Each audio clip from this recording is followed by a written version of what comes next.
Are we ready to broadcast? Fantastic. Good evening and welcome to this meeting of the Opiate Scrutiny Committee. I'm Councillor Mary Wheel, Chair of the committee. The event is being streamed live on YouTube, and members of the public and the media are welcome to watch the meeting. And a big welcome to everybody present in Committee Room 1 at Kensington Town Hall, and of course everyone watching on YouTube. Before we proceed, can I ask everybody to turn their mobiles off or switch them to silent, because we're going to start our meeting as usual with 72 seconds of silence to remember those who lost their lives in Grenfell.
Thank you. Thank you, everybody. I'm going to take the papers in the order that they're on the agenda, except that I'm planning to take item 8 after item 5, so that we to accommodate the lead member. I've had no apologies for absence, only apologies for lateness from Councillor Claire Simmons. And I know that 2 members of the committee need to leave early, so I know that they will just slip off and do so. So we're going to start with paper, the minutes of the last meeting. Can I agree those? Oh, declarations of interest, sorry. We've got any declarations of interest? No. Can we agree the minutes of the previous meeting? Yeah, we agree. Thank you very much. And then moving on to paper A4. And here we are looking at the items of expenditure, really, which fall within the chief executives and resources directorates. Lisa and Johnny, do you want to introduce any of this? Yeah. So this is, as you can see, the budget proposals for the chief executive resources director. It represents part of the balanced budget that we have put out to consultation over the course of this autumn period. It is, I think, a pretty reasonable approach. The resources director is in good health. I think there are some noticeable areas. So, I congratulate the chief executive on her perspicacity in investing in transformation, because I know that's something that the committee has shown a great interest in. I think there are also some very useful savings, for example, in staffing, which are probably necessary, although it's never a fact of joy. And it's probably a harbinger. This is the direction of travel that I anticipate we'll need to go further in, given the financial times we have ahead of us. But well trailed here. I think I draw attention to 1 or 2 other pieces. So the CRM, the customer relationship management system, is something that I think has the potential to greatly improve customer service, and is worth in investing in over the next couple of years. And I look towards the outcome of that. And also some of the legislative changes. So, for example, the procurement bill has meant a greater range of obligations and competences that councils have to accommodate, and therefore there are some implications on the paper. Okay. Questions from the committee? Which one do you want to take first? And resources director. I think chief executives are first, isn't it? This would be the chief executives director. Yes, excellent. Thank you, Maxine. Holly. Well, amazing. I'm apologise for my voice, but the I'd like to make a suggestion and a question really. That the transformation strategy be completed by March 24 to enable it to be implemented and aligned with the 25-6 budget process. And as part of that, be assured that the Chief Executive has reviewed budget needed, and that's maybe why it's an increase this time, to achieve this tight programme. And in addition to that, the recommendations that we laid in the budget work group last year,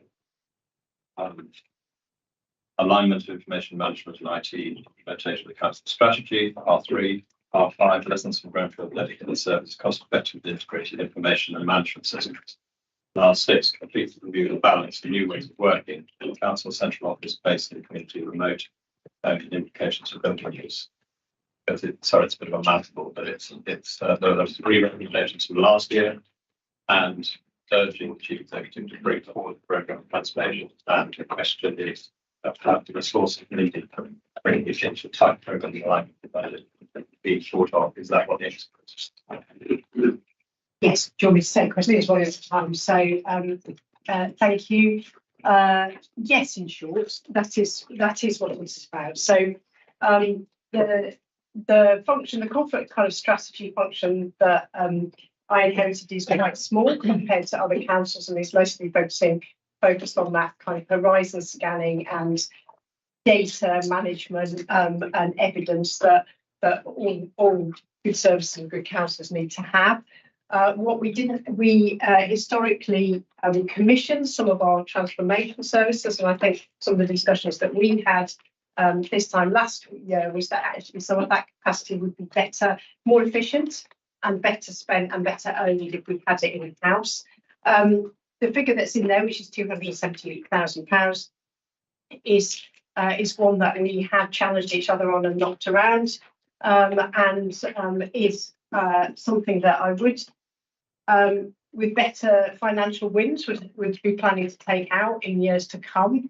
But there is a huge amount of effort that needs to go on over the next 2 to 3 years. So as you know, we're at consultation on the budget at the moment, which includes a £13.5 million saving.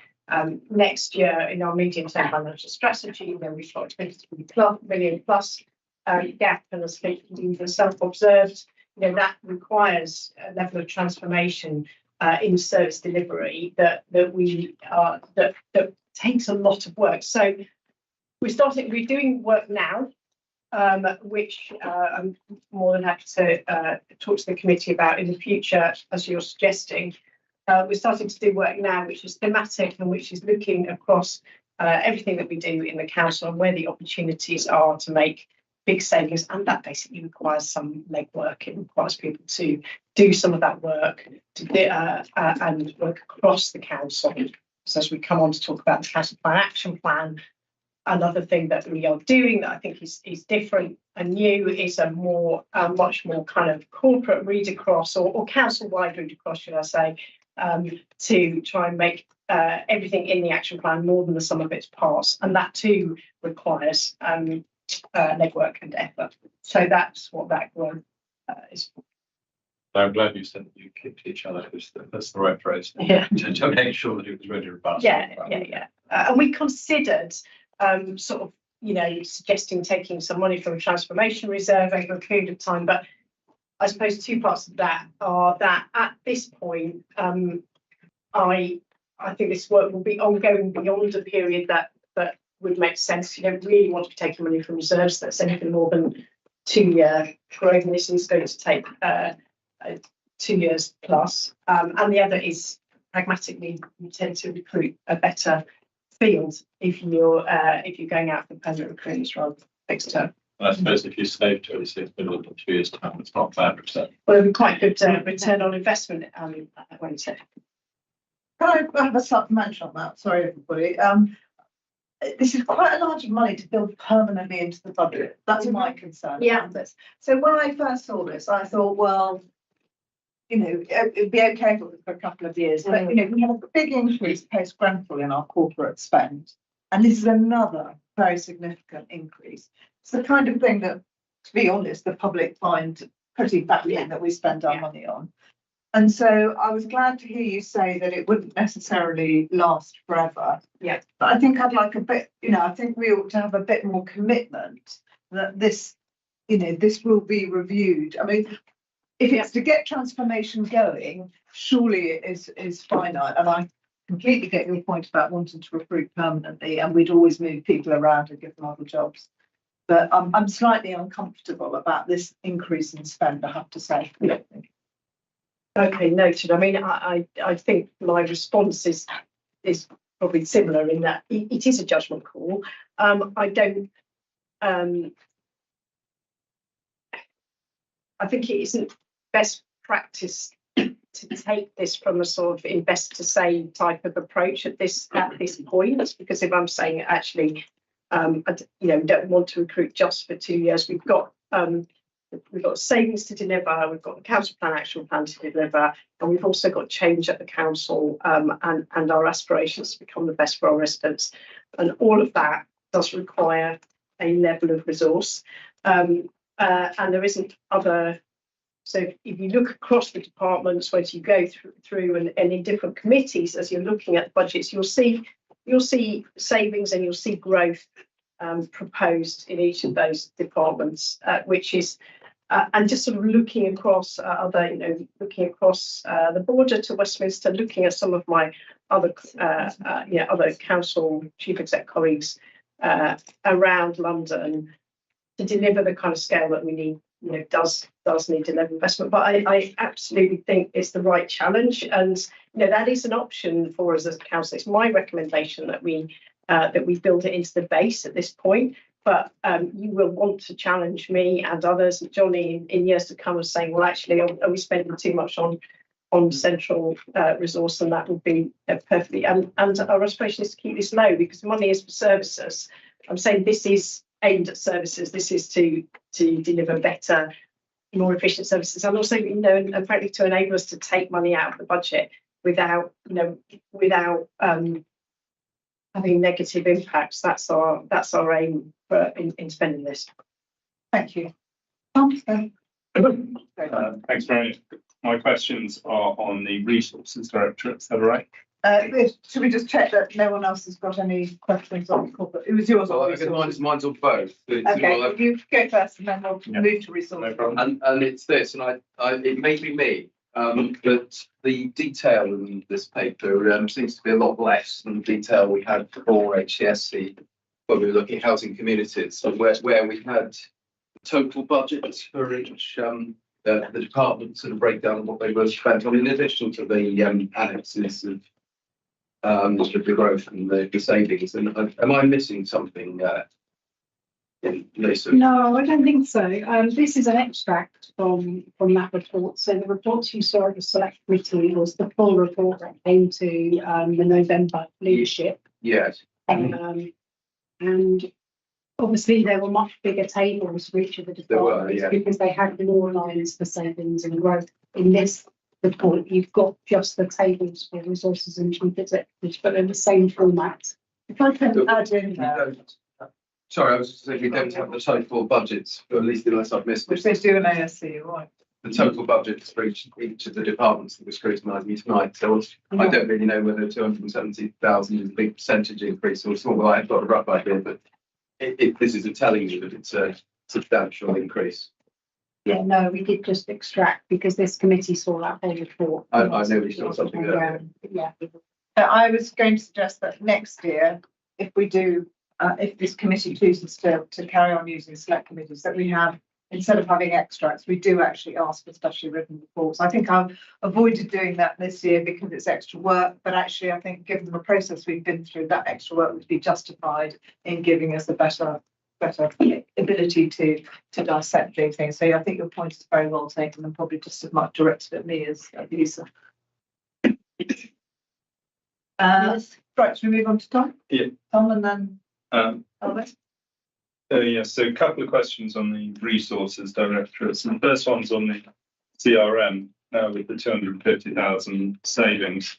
And correct me if I'm wrong, but I'm assuming the savings, so basically by doing this much more efficiently, there will be staff savings, salary savings. So I just want to check that that's not overlapping with the 2% salary savings above, because when you think about how we're going to use it, just finish questions. When you think about how we're going to deliver 2% salary savings, I assume a lot of that's to do with doing things more efficiently, more efficient processes, and the CRM is kind of similar.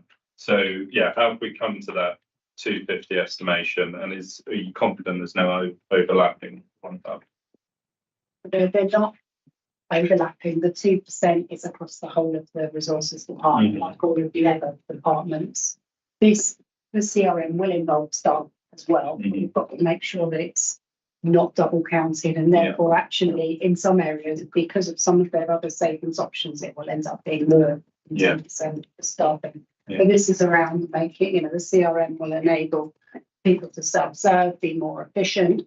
So some of it will be around capacity within teams, so reducing that capacity. Okay. I guess just as we look to deliver the top one, people mentally need to make sure they're not including stuff which absolutely, and we're very aware of that double counting. And we will be doing that level of challenge, and we did it here for this, and then we'll be doing it again to make things refer to the transformation we do in future years. We need to make sure we're not double counting options again, because it is easy to be. So we're very aware of that. Okay, thank you. And then my other question was around procurement efficiencies. 350 and it's what seems like a very good idea, using oxygen finance to allow us to pay early to get discounts. I just wonder how that works. Do we basically pay oxygen finance early, and then they pay at a discounted amount, and then they pay the supplier on time? And therefore, is there any risk with the money sitting with them? I know there's a lot of other councils, so we're not going out on a limb here. Or do they just negotiate an early payment discount? How does it work?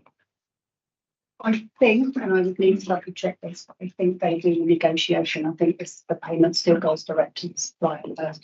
That was definitely in the past. I don't know if they've changed. So there's no risk with sort of significant amounts. I'd like to just take that away and double check it because it may have changed. I've not had involvement with oxygen for a number of years. Okay. Yes. Thank you, Chair. Please see this.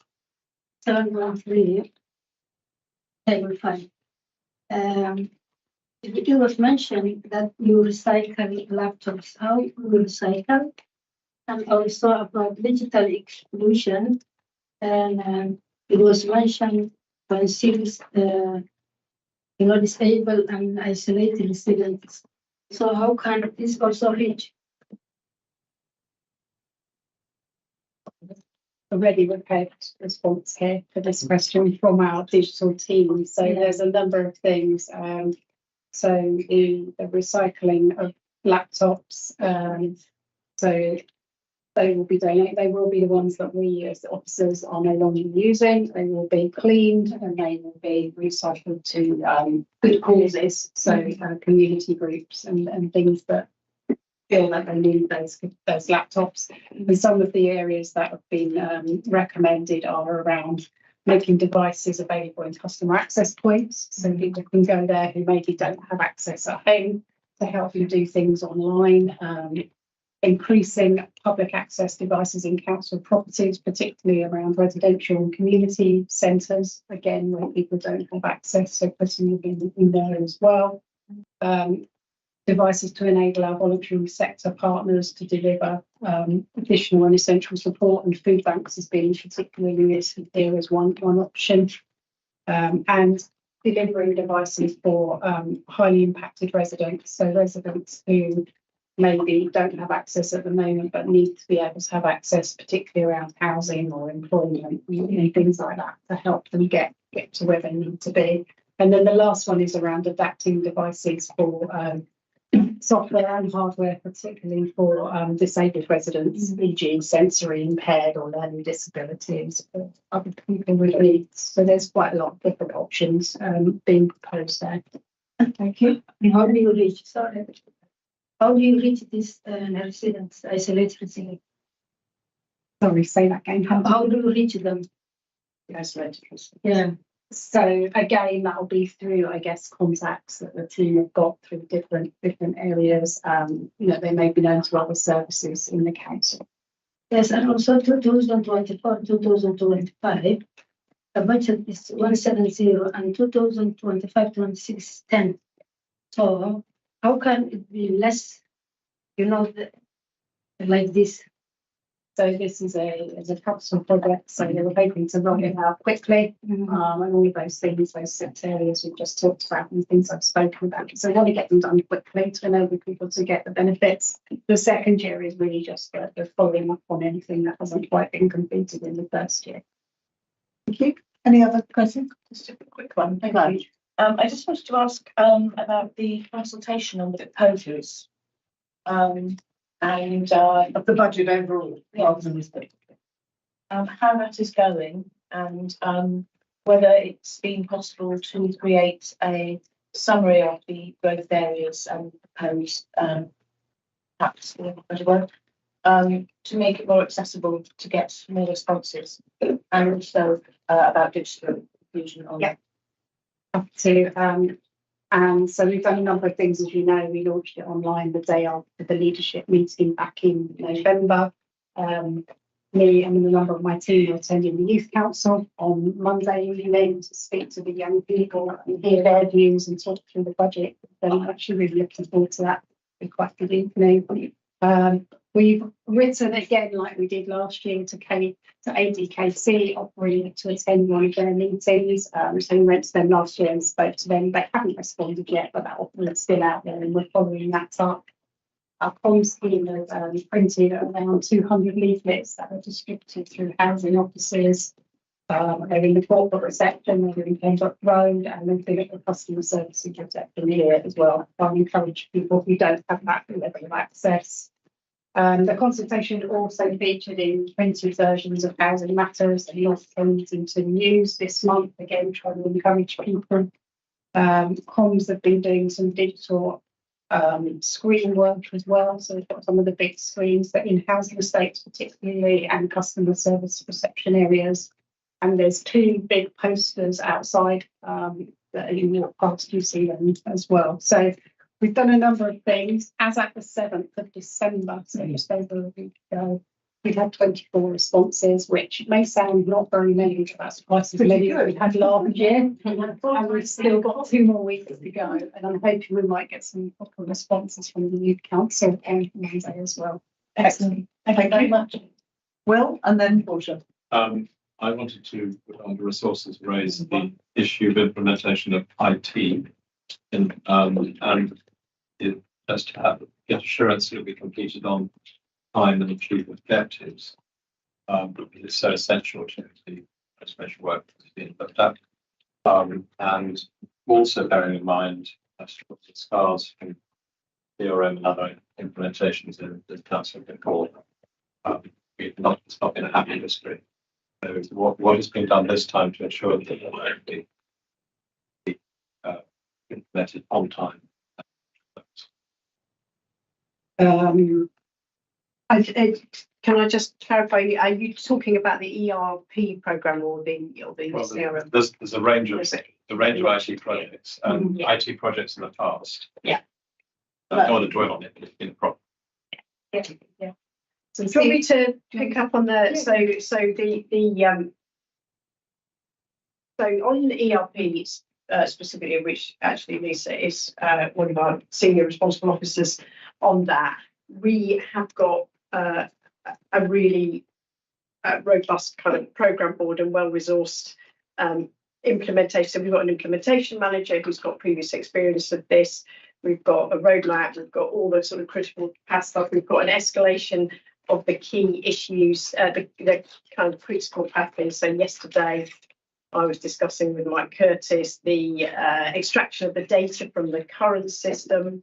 It's all mapped out and through till October next year. We've got kind of contingency. We've got both in terms of financial, but also in terms of what will we do if this doesn't happen or that doesn't happen. we've got some pretty strict principles that we're abiding by, and we've got both we've got an implementation partner.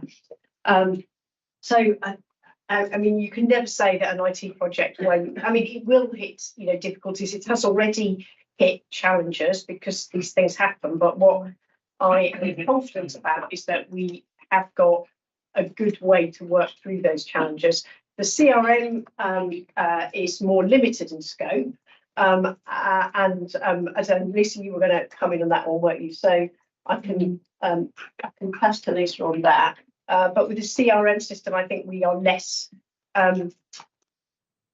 It's less kind of cataclysmic, I suppose. So we're starting with kind of one data set, and we're not trying to kind of amalgamate all of the data sets all at once, and that is part of the risk management that we're doing. But Lisa, I don't know if you want to add to that. I think pretty much covered it, Maxine. I think the CRM is much more contained, so should be there. And again, you never say never, but one of the things we will be making sure that if things are delayed slightly for whatever reason, we are very clear in communicating that, and we want to find other savings potentially in year to offset that, so we still do manage that balance budget. At the moment, things are progressing. It's not, as Maxine said, it's not easy. There's lots of things in play, but we're working through it. Yeah. I mean, we updated this last meeting. Sorry. Unfortunate to come in. Updating, we will, like we do this year in all of the quarterly financial monitoring reports, we detail the savings and how it's doing on delivery. Thank you, Chair. I'll just like to draw your attention to page 35. I would just like to know in the procurement efficiencies, what will we get in for this huge reduction? And can you assure us that it will be cost effective, and also how will this be done? Page 35. Which is the oxygen. Yeah. Oxygen procurement. Yes, oxygen. So I think it is explained in the thing, and we have discussed it already. But Lisa, do you just want to summarise it, what it involves? Yeah, so we work with a partner called Oxygen. I've said already, I'll take away just to get you the real detail of the process. But the principles behind it are that we commit to pay suppliers quicker than our current terms, and as a result of doing that, our suppliers agree a slight discount with us. So, if they were to invoice us for £100, we might agree that if we pay them quicker, we only pay them £98 or £99. And it's that reduction that we're proposing will create the saving for us. If you think about how many invoices and how much money we pay annually, for that, not all suppliers might sign up, but that's an estimated figure at the moment, and the other councils have implemented it. It's voluntary, but it does mean particularly some of the smaller suppliers will get their money much quicker, so therefore it's a quicker cash flow and a benefit for them as well. The commitment I've taken away is to just check whether the payment goes direct to that supplier who we transacted with, or whether it goes through Oxygen to that supplier. I'm pretty sure it goes straight to the supplier, but I'd say that when I come back to you. Thank you. Well, Yeah, my question is about the 2% savings.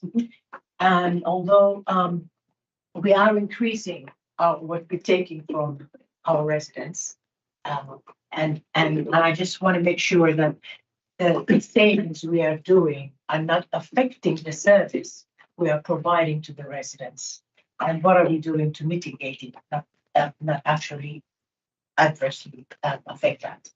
Yeah, I'll take this one because I think that's a broader question than this. can I add a bit to that? Yeah. Because I'm actually very concerned about this, because across the whole budget, it's over 25% of the cuts and the service cuts is a very amorphous, undefined staff saving. And that's it's a bigger percentage than I would expect. And when you consider that the contingency presents another 30% of the overall cuts. Those two items that indicate that overall our savings are pretty small. If those are such big proportions of it, and particularly with the staff savings, it's so ill-defined at this stage that it's quite concerning, and it must concern the staff well, I mean, it's not a great single percent starts at somewhere, 2% again. So I would just echo Wallace's inquiry, really. So again, we made a judgment when we were putting forward the proposals as part of the budget as to where, so it is quite normal to propose a percentage reduction on staffing. And we thought about doing a range between 1% and 4%.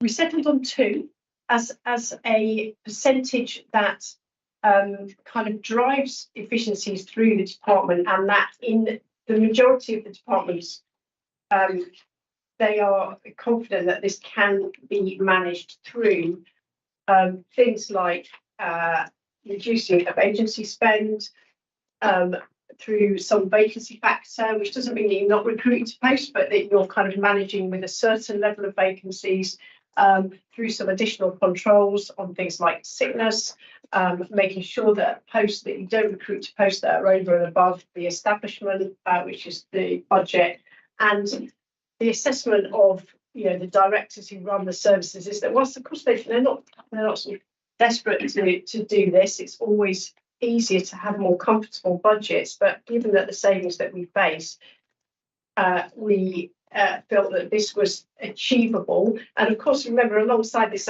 as one of the early questions suggested, alongside this, there are some service to redesign things that are going on that deliver bigger savings that will involve staffing restructures. So if I take, for example, the one in my own department, which is on the top of page 34, we have actually already done the structural change that's delivered that saving, because an opportunity arose when someone left and we said, actually, I think we could probably delete that post and reorganise the work and the way that it's done. So those are the kinds of things that I'm expecting directors to do. I think there will be certain areas where there are pressures, particularly where there are pressures, where we will keep a very close monitoring on it. They might come to us through the year and say, actually, it's going to be difficult to achieve this, and then we will have to look at that and see what else we can do here. Thanks, Tom, you wanted to comment on it? Yes, thanks, Mary. Thanks, Maxine. Just off the back of that, so you mentioned agency staff managing sickness as key areas within that. How much of a problem is long-term sickness and regular sickness, and do we have any statistics on that? Yeah, I mean, it's funny, I was just talking about that earlier this afternoon with Lisa and other colleagues. So our sickness numbers are low. I think I'd have to double check, but I think there's 4.something% or maybe 6%. But anyway, it's lower than the kind of London average for local authorities of sort of days lost sick. But we are actually a bit sceptical about it. So the way that we've approached sick leave has changed since COVID. And so sometimes I think we need to do better reporting of sickness, but also sometimes when people are ill, they do, they do some work. And so we wanted to get under the skin of that more. Essentially, where a direct cost arises is if you then cover, is if you have to cover sickness. So, for example, if somebody is not available to work in a day centre and you need a certain level of staffing numbers, or a children's nursery, then you have to recruit agency. Our agency figures are, again, relatively low, actually, in terms of benchmarking against other London authorities. And, for example, in adult social care, over the last 4 years, our agency spend has our headcount of agency has reduced from into the hundreds to 23, which is what it currently is. And so those kind of changes, obviously that doesn't mean that's the whole cost you're saving, because you'll often have had to recruit permanent staff instead of the agency, but it does reduce the cost. It means you've got a better skilled staff base, so reducing agency spend is definitely on the list.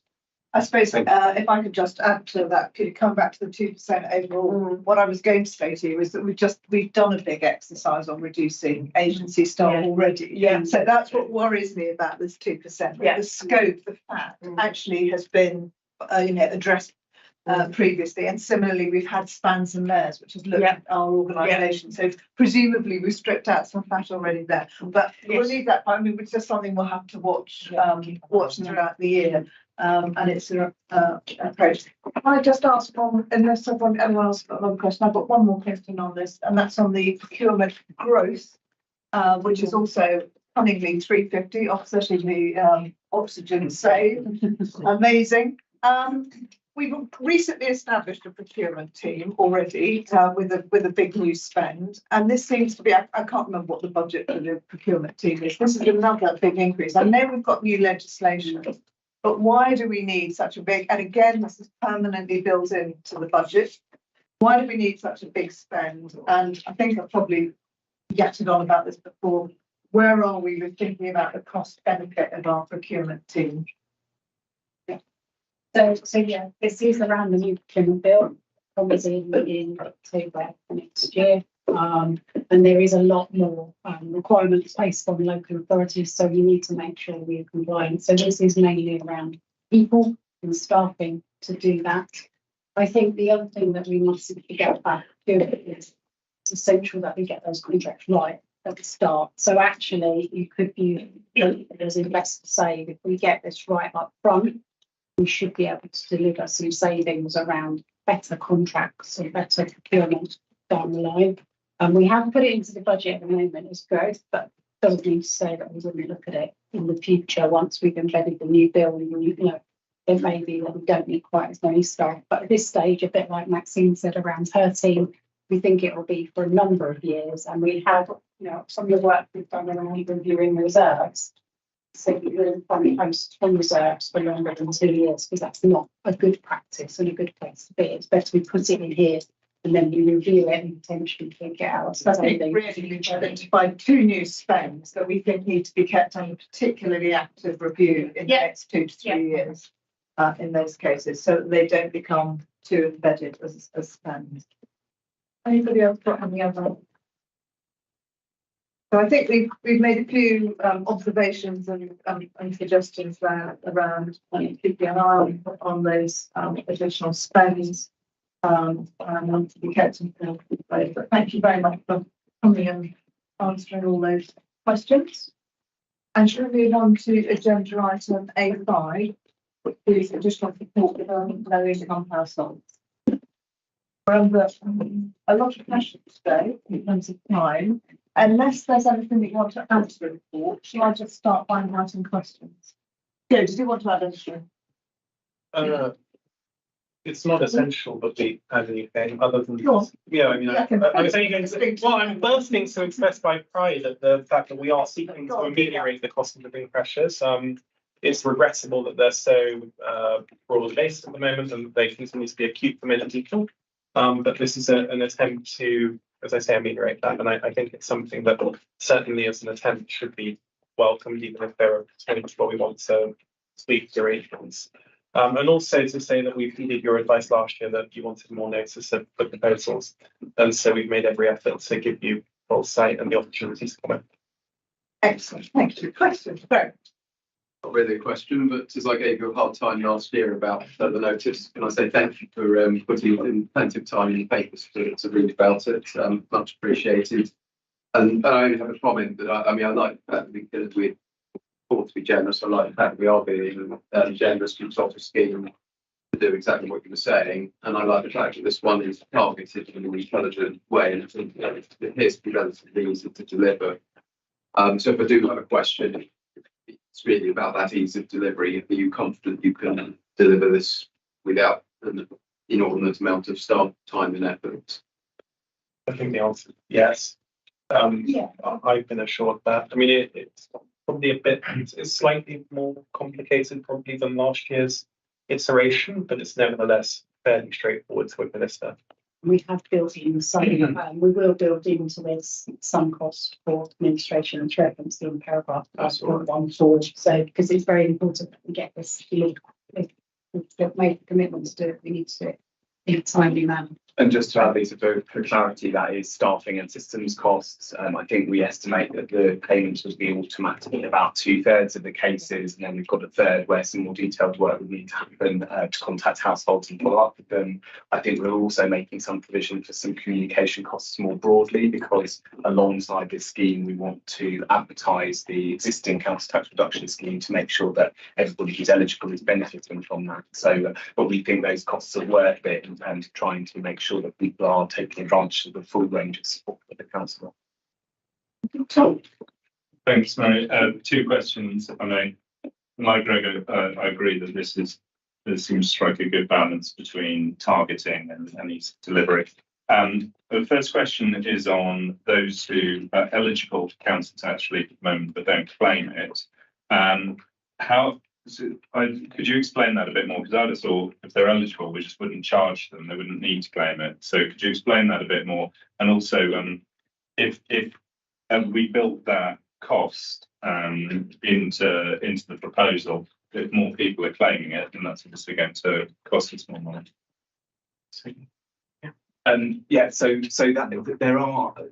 So I think there are two groups. There are people who don't have a council tax liability at all. I have to confess, I'm not a council tax expert, although I've learned more about council tax over the last few weeks developing this proposal with colleagues. So there are some people who don't have a council tax liability at all, and then there are some people who are entitled to relief, and we have a scheme which is quite finely calibrated. So some people are on 100% relief, some people are on a very small amount of relief. And there are some people who choose not to claim particular benefits for particular reasons, but a lot of the time they are claiming some benefits, but particularly if it's universal credit, which the council doesn't administer, they may not know about council tax. Whereas if people are on housing benefit, which the council does administer, those two benefits can be linked. So part of it is just making sure that people who are eligible can claim. You're right that there's a potential for the costs to increase if we get a sudden rush of people eligible. On the other hand, the general trend is a slight downward one in terms of people claiming council tax relief. So I would have thought those two things are likely to offset one another. Okay. Well, did you want? What did you put your hand? Yeah, I've got a couple of questions. One is, do we know how or why those who need help are not receiving it? And my second question is along the same lines is, on page 45, the final paragraph, it says the payment could be more targeted than 23-24 and would exclude those who don't need additional financial support. How do we know these people? And finally is on page 47, it says other options will be considered. I want to know the difference between the two options and why you landed on one and not the other.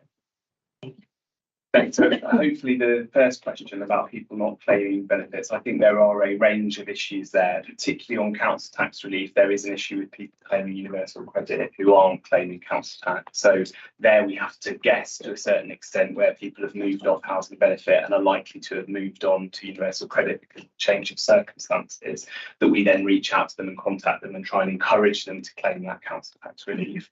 I think the other thing we should mention is that we will work with some of the advice agencies and the voluntary and community sector organisations, both to publicise this scheme, if agreed, but also to make sure that they are offering that kind of wide support and that they can link in with what the council has to offer. Your final point was about the different options. Can you remind me, sorry, your second one was? Yeah, well, page 47. Yeah, it was about how we evaluate the two options. Yes. I think, well, I suppose in reality, we evaluated 3 options, including the one that we're probably seeing tonight. The first one, which you can see at 5.27, is the same as last year. We felt that last year we did something that was helpful to a large number of people. We got broadly good feedback about it, but we also got some feedback, particularly from colleagues that we heard that tonight, that a more targeted approach would be welcomed. This is more targeted. And so we think it's possibly stronger in that way. I think the establishment of a voluntary fund would be probably a less helpful way of approaching this, because it's likely that you would have to apply or opt in to receive payment for a voluntary fund. And we think that may affect take up, for example. Whereas obviously through the council tax register, we have access to everyone who is a household in the borough. Although I would flag that you talked about at 5.20, that the payment would be more targeted than 23.4. I think I've covered that. I think possibly the phrasing is a bit infelicitous in that we say people don't need financial support. I think there are a lot of people who need financial support, and I don't think it's just people who are suffering from absolute or relative poverty. I think the cost of living is a challenge for a lot of people. I've taken care to press Joe, Nisa, and all the other people I should thank for the paper very hard about what I think we might call the squeeze middle. So I would just flag that as a caution, although it's phrased in that way. I'm very mindful, and I think we all are, that we're helping a large number of people, hopefully, through this method. But there are even more people that will be feeling the pinch, and we should be considering how we can help them too. Thank you. On the difference, on the difference, is there a difference in cost? And how much? No, not particularly. They're roughly the same. So the two options, whether it's plans A to be like last year or what we're proposing this year, roughly the same. A plan to be administered by the voluntary sector could almost be any amount, if you see what I mean. It would depend how much of a fund we want to give them. We're not proposing to do that. So in a way, there isn't a number, but the options we've considered in a more focused way are the same. And just to add that the other thing that has changed is the wider landscape, or is changing, is the wider landscape of government support. So last year we were at a time where there was quite a lot of support, particularly targeted at low-income households, often identified through people receiving benefits. Some of that support was one-off, and so it's fallen away. And so this is an opportunity to target, to do a more targeted scheme this year, because some of that support even more important. Worthwhile. Thank you. Dublin. Thank you, Chair. I'm really very happy about the report. It was much clearer than last year. And last year we used that than now it's more understanding. That is a compliment. Yes, I'm very, very happy with it. And I understand more. And my question is page 42, 5.11. You mentioned, people how the number of residents and target.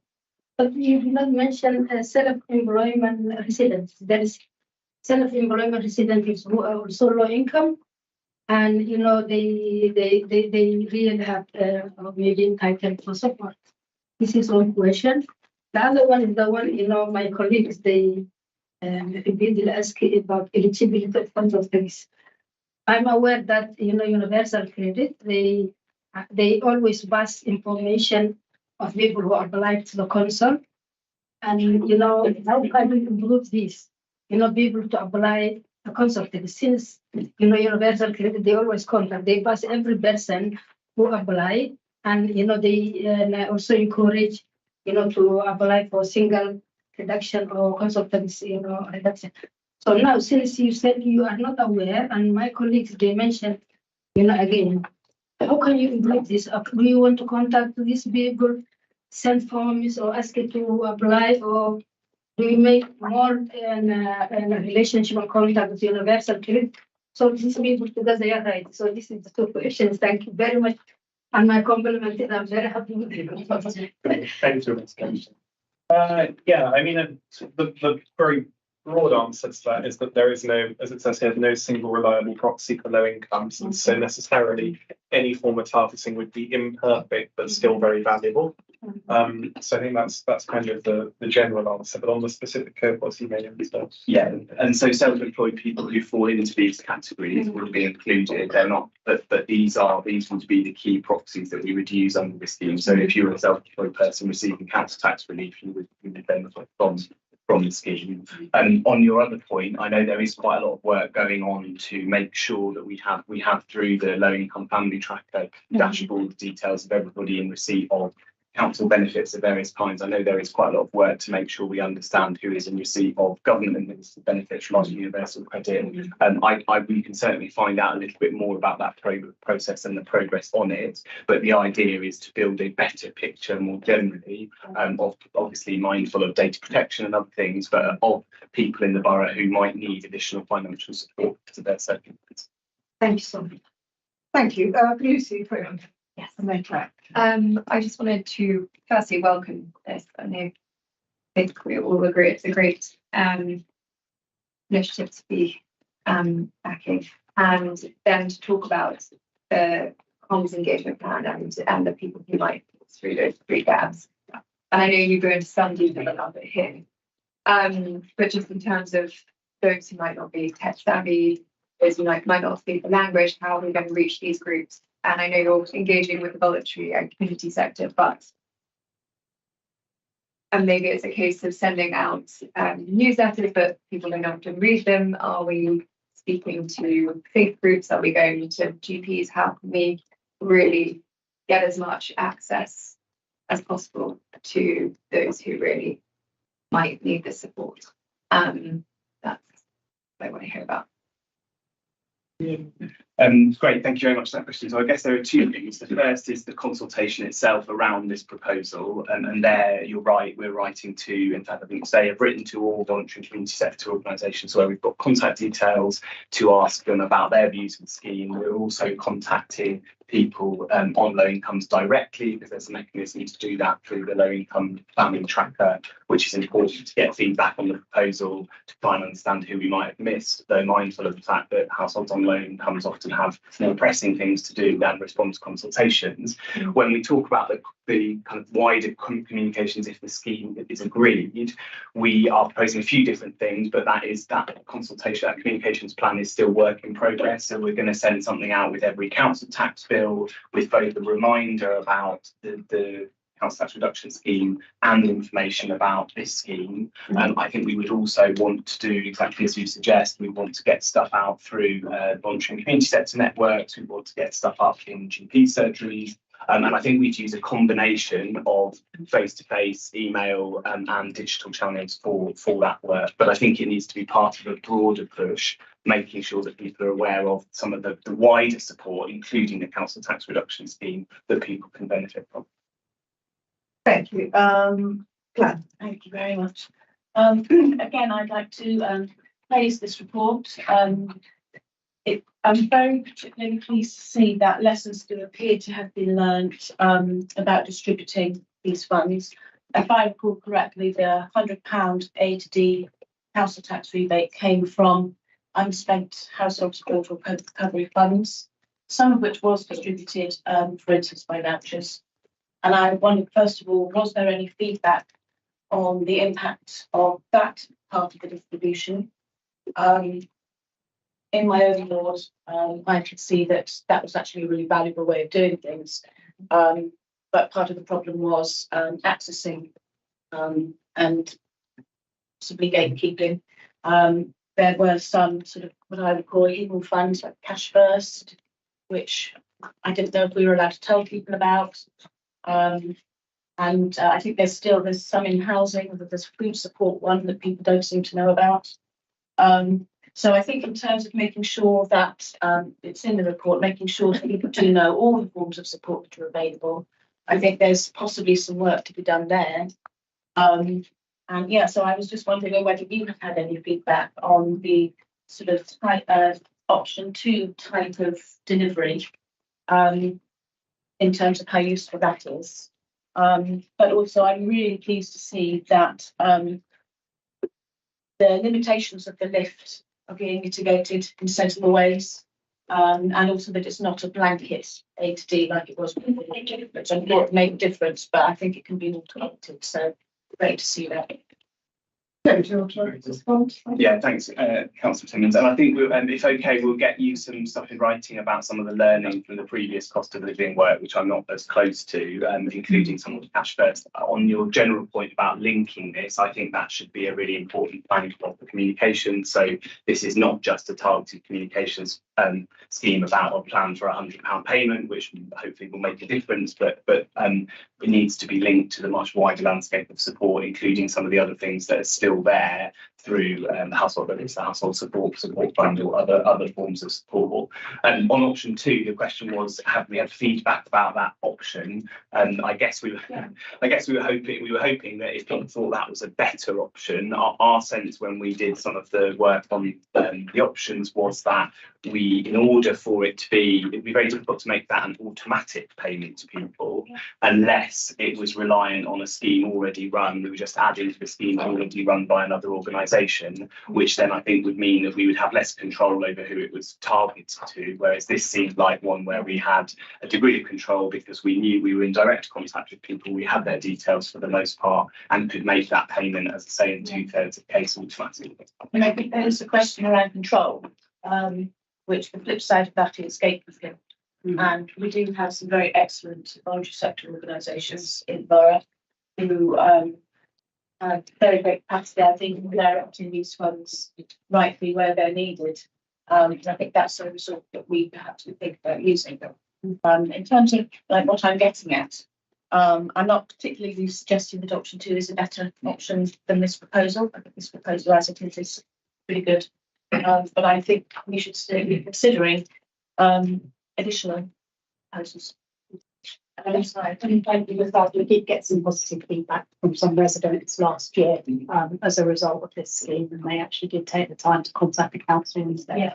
And so I think that's quite positive as well, just to answer the other bit of your question.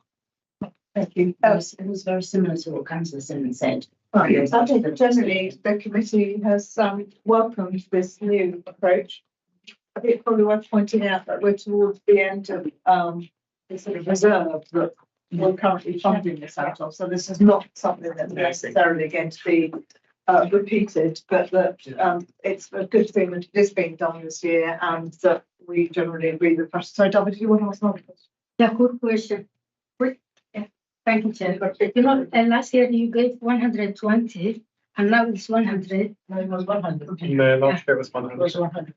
It was 100. It was 100. God, go 1 sentence. Just before we move With on. no subclauses. I think, no, not still, we are noting this report, but I think within that, I would like to note for the minutes as well, the very helpful information which tells us about the very shocking trends of inequality in our borough, which are increasing. And I think we maybe need to be mindful of that when we're thinking about possible future support. Thank you. Okay, we've brought that paper to an end, and we're going to move on to paper A8. I announced at the beginning, we're going to move out into order and go to the incredibly long and incredibly kind of colourful corporate form and council of plan delivery. Yeah, that's sorry. It's just they I missed you while you were on. we agreed we were going to skip them. Sorry, I'm skipping forward. Yeah. Yes, I announced at the beginning, and I gave your apologies for being late, but Sorry about that. because we need Johnny here and Johnny needs, Yeah, thank you. and we always try and accommodate with the room. Yes, I'm grateful for the inclusivity shown by the committee. This is a really significant report, I think, and probably the first of a series of reports. It follows directly from kind of the commitments upon which most of us were elected, upon the council plan that followed that, which was broader based and obviously took in more consultation. And now this is really ourselves holding, the council, the organisation, the work that we're to account. We've made some pretty big commitments to become the best, to become greener, safer and fairer. And this is the first paper probably of its kind during this administration that seeks to set, very clear targets for ourselves. And it's really honest, it's warts and all. There are some areas that we're making great progress on, and there are other things that are still a work in progress. I think it's helpful to have your scrutiny and a high degree of transparency about that, because as with anything, the context changes as we move forward through this cycle. But hopefully what this shows is that we're trying to be as faithful as possible to the commitments that we've made, that we're being straight about where things have got harder, whether that's because the financial climate has changed or the need has evolved. And I'm very happy for all of us here to pick up individual items, but I think hopefully this will signal a more rigorous process of ensuring that we're meeting those commitments. And I say thank you to Anna, Joe, Maxine said, but also everybody across the directorates who's contributed, because it is a mighty tome. Thank you. Well, I know you wanted to keep up with the question. Yes, I mean, it's a sort of contradictory question, but we as Scrutiny ask for more detail. I think it does that. And it also links to a degree into risk as well, and therefore it fits another box. But bluntly, I think that embarrassingly, I find this rather indigestible. It's just saying, and it's not just a question of the simple question that I was going to ask was what was the 30-page version of this look like? But it's not perhaps as simple as that. You need some method of approaching it, getting a grasp of the overall picture, and then delving into part of it. And I think it may be an editing issue rather than a content issue. Well, essentially, you've presented the information in a couple of different ways in this paper. It's the first paper of its kind that seeks to do that. So I think we're probably still learning about how best to present that data both internally and externally. Some repetition in there as well. Yeah, I think so too, to be frank. But nevertheless, the information in there is extremely valuable. We need to think about how we can present it in a way that's more digestible, and that retains that really important information whilst not boring its pairs.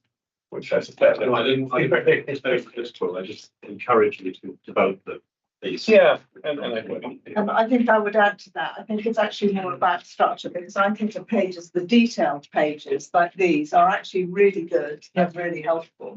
What's slightly off about this was the structure of it, and sometimes the terminology. I think sometimes you talk about appendices when you've actually labelled them sections, and I may be wrong about that, and that makes it harder to follow the thread. And the mixing in, it feels like, of the council plan objectives with the KPIs can be confusing. They kind of overlay each other, but they have much light. So really my request would be, I hope we are going to look at some of the detail now, because there's some really interesting stuff in here. But my thoughts about it would be really helpful just to have another look at the structure. Absolutely, and just to say we will take that away. We have included a summary report at the start, which was trying to simplify it a little bit to give that, but we do recognise it is a huge. But I don't want to encourage you to get rid of the detail, because we look at something and you've got all sorts of questions about it, and actually many of the answers are here, which is great. We can ask the question, but for the general public who want to scrutinise what you're doing, it's really important that detail is available to them. So thank you for that. I just do appreciate say two things. Thank you, Councillor Wheel. One is, I think this is a report for you. It's a report for the committee. So what's really important is what you want and what you feel like you need. Of course, we have an obligation to do the regular performance reporting and the regular council plan monitoring in a kind of but what's really important is for you to decide what information you need and what format. So I think your challenge, Councillor Pascal, about a 30-page report is a good one, and we could think about what that might look like. On your second point, Councillor Wheel, about the council plan and the KPIs, at the moment those are two different pieces of work which we've brought together in this report. I think, as you suggested, that's not been seamless. And we've had some performance indicators that I know have been discussed with the committee previously, and we've now got the council plan commitment set out in the council plan action plan. So I think the challenge as we review that performance information is to bring the two together more clearly to show how the performance information fits with the information about council plan. And I think the link into risk is really good as well. And maybe it's not just a 30-page report, it's a 30 plus 90. So you've got a dashboard or some way of looking at it quickly, and then when you want to zoom in on My head is beginning to spin. Stop it. We don't want any 30 plus Right. 90. I think we should now look at some of the details. So I'm going to start with Greg and Tom and then Sydney, and then carry on. And then Thank you, Mary. And I don't, we had endless time. I could also give you a process critique, and I'm not going to do that to ask questions about the process. Instead, I think my attention was mostly drawn to the tables that start on page 144, and my questions are for Johnny sitting in for the leader tonight and Maxine, both reflect back on this. So the first flashing red there was delivery of net zero, and I mean, I'm wondering what conclusions you're drawing from the fact that that's flashing red, and whether we should actually aim to be a bit more realistic if we can't deliver what we set out for. I'll ask the whole lot and you can come back to me. On the next page, fire risk assessments appears in red, and I was a bit surprised to see that because we did the fire scrutiny at the HCSC not that long ago, and we had a very good paper. Good work is being done. There was nothing in there that indicated to me that that subject was going to appear as a red in the council's overall report. So that was an area of concern. Going on the page to 146 and 147, the one titled social housing for those who need it most and temporary accommodation on the next page. Both of those a bit worrying, but that's sort of known problems that have been talked about quite a lot, so you don't have to reflect on that. But that was maybe the things I was pleased to say reflected in this report. And then new homes programme, I wonder there was no mention there of the opportunity areas, and clearly there's a linkage there because the new homes that the council may should planning permissions granted and building happens, the council should get a lot more homes there. So maybe there could be a linkage made with the title of new homes programme. So perhaps you could between the two of you reflect back on those points, please. Why don't I start? I'm sure you can fill in.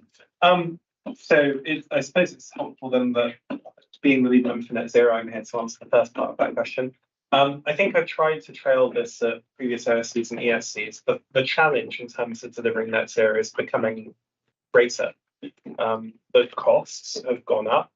We can probably all see that in our day-to-day lives and in terms of our, the things that we seek to do cost more than they did a few years ago, and that means the envelope that we have to deliver our commitments is under more pressure.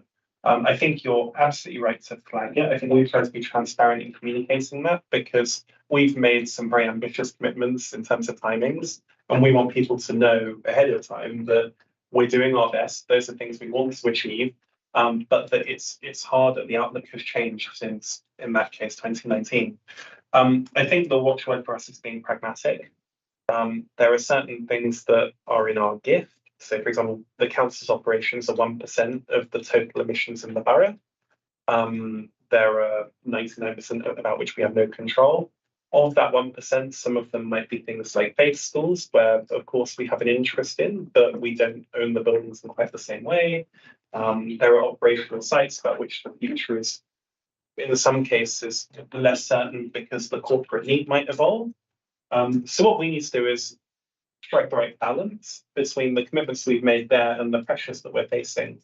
And that's work that is underway amongst certainly the leadership team. I think we are very mindful of that and we'll be bringing forward kind of our answers to that challenge. But I think where this paper is useful is that it makes plain to people in the committee and more widely that is work that needs to happen so that we can achieve the greatest possible reduction in emissions within the envelope that we have available.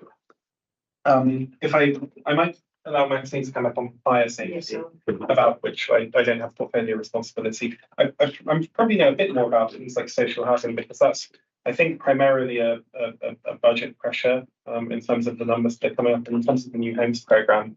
I think probably the reason that would have been separated, though I may be corrected by others, is that the programme, when it was launched in terms of the new homes delivery programme, are buildings that we're building.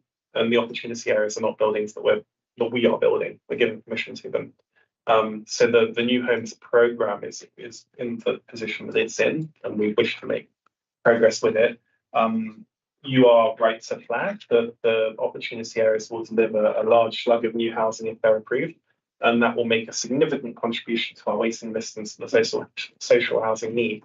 But in a way they're distinct. I mean, I suppose they could be brought together were it under a single banner of the provision of new social homes for provision of new homes.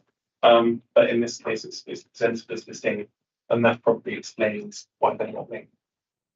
Shall coming on fire safety and anything I may have missed? Yes, of course, and I just read as well the report that went to the Housing Community Scrutiny, which, as you say, explains all of the progress that we're making and all the activity. The indicator that was chosen for the as our key performance indicator was 250 outstanding actions from fire risk assessments. So if you are doing all of your fire risk assessments diligently and recording all of the outstanding actions, you're always going to have a level of outstanding actions, and they are prioritised into urgent actions, the first category, and then actions that can wait for the next cycle of the capital programme. So we are reviewing this indicator to see what it tells the committee. But what I can tell you, because I've got figures here and they are in more detail in the report, is that so in total across all of our housing stock of over 9,000 homes, there are 395 outstanding actions from the fire risk assessments, and issues to do, and the front entrance door programme makes up 317 of those. So the majority of these are front entrance door programmes, and probably at the scrutiny, you probably went into some of the detail about the challenge that we have with that, where we're working with homeowners, with leaseholders, we've got stipulations and requirements over changing doors, and that work takes time. But nonetheless, so we did also have a discussion internally about whether this indicator should be red or should be amber, because it does feel like we're making progress and we are in a better position than many social landlords in terms of this. But at the end of the day, we set a target of 250 and we're not achieving that target, and so therefore we wanted to report it as red. But in terms of our overall progress, this doesn't indicate a much higher level of fire risk. What it indicates is some challenges, particularly in the door replacement programme, and just getting that achieved on time. So I'm going to go round because I think everybody wants to ask questions. Dana, did you have any questions on the table? No, Tom. Thanks, Mary. So a general question and a couple of specific ones. The general one is, do you feel that these metrics and these dashboards are being used properly to drive behaviour amongst the officers? Will all the officers in their department recognise these reg statuses that are brought up in weekly or monthly meetings? How do we get the red to amber? How do we get the amber to green? Are they being used? I would say the purpose of this report is to ensure that they are embedded. So the commitments here should follow pretty logically. More than half of our council schools portfolio, these are really major things. We may be flagged as red, but there is major progress underway. And so how we present it, I think, is a function of the fact that we are sincere in our commitments to doing this, and that's the standard we're setting ourselves. But yeah, I just want to make sure this isn't something produced for us to discuss at a high level, but isn't being driven down through the organisation, people sort of on the cold face. But thank you for that. And then the two specific ones were a bit outside my area, but there's no metric for number of exclusions, and I know certainly in our ward that's something which, in terms of fairer and to some extent safer, but particularly fairer, reducing number of exclusions, getting excluded children back into school makes a huge difference. So that's just something to reflect on. And then in my area on EVs, we've got a couple of metrics, but I think for me, the key one is missing, which is the actual number of kilowatt hours charged, because we often have more charges, but then they don't get used because there might not be dedicated bays, whatever else. So I would quite like to see that metric in there and maybe replace with another metric. Just to answer your question, so these are a snapshot of the measures that services and directors are looking at. So there is a wider portfolio of measures that services are looking at on a day-to-day basis. As part of the performance development programme, which we outlined in the report, we're actually reviewing these measures with directorates to ensure that they are as aligned as possible to the council plan, and looking if there are other things or better things that we could be measuring. We can absolutely feed those ones that you suggested into that programme. And they could also be part of the suite that comes to your select committee, which will be a more detailed sort of dig down into the areas of your thing. Good. Okay, thank you. Claire, I'm going round. Thank you. So I just have one main question, which is about the category of fairer. So it starts on page 288. There are some wonderful things in here. I'm not going to speak about the red, yellow and green. But what I'm wondering is, of some of these items, in and of themselves, and should they be achieved, it does not necessarily improve fairness.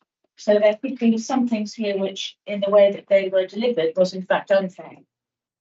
I'm thinking, for example, so current or my committee, the voluntary sector support fund, where there is a perception that it's an unfair environment. But there are other sort of aspects, the council's cost of living, facility development, rental recovery programme, pretty much sort of anything that you care to pick from this activity here, from this sort of activity column here, under fairer, I would say requires some form of mechanism or oversight to make sure that the manner and means of delivery itself is fair, not just the thing itself that looks fair. Thank you. I think that's a really important point, Claire. And for me, it comes back to the link between the council plan commitments and what we're measuring.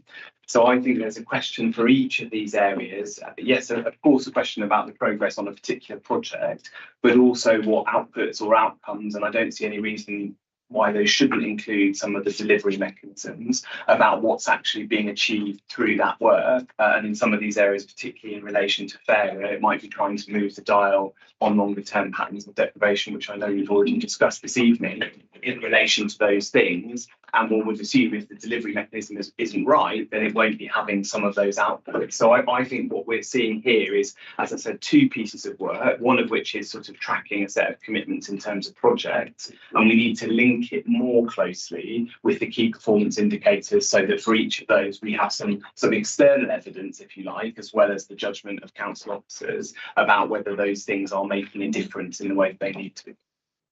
Thank you. Portia? Thank you, Chair. I just wanted to point out, because I'm very much interested in the most vulnerable people, and I would just like to know, considering we haven't actually met our target for this year, the engagement, so what methodology will be introduced to increase the page 191. What methodologies will be used for the care leaders into social education, employment and training, considering we haven't reached our target for this financial year?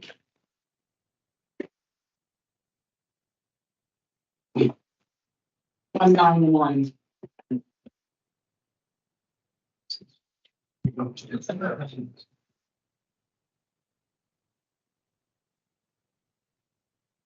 Which particular PM or? PM 22, I think. Yeah. Yeah, PM 22. Excellent slide.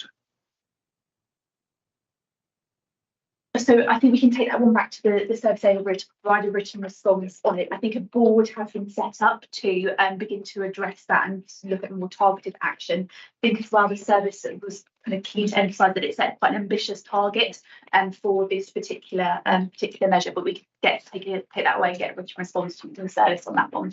Portia, that was one I picked up as well, and also combined with that PM 30, which was 16 to 17-year-old needs.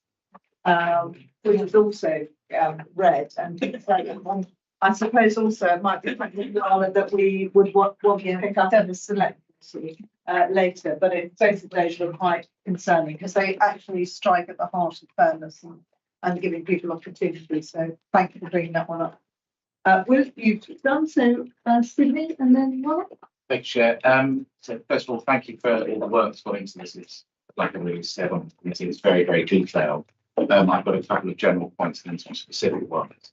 In relation to the KPIs on page 1.2, and also the KPI detail, page 268, is it possible that certainly the key performance metrics RAG ratings could be put onto the council website so it's more transparent to residents of a very, very, like a speedometer, 70 miles an hour, you see it very quickly. This gives you, we've got some green, some amber, some red. It's a very quick and easy way for people to understand how the council is doing. So can I request that certainly the KPI and RAG rating, not necessarily the one against the overall And potentially some of the other work on page 268 is put on the council website.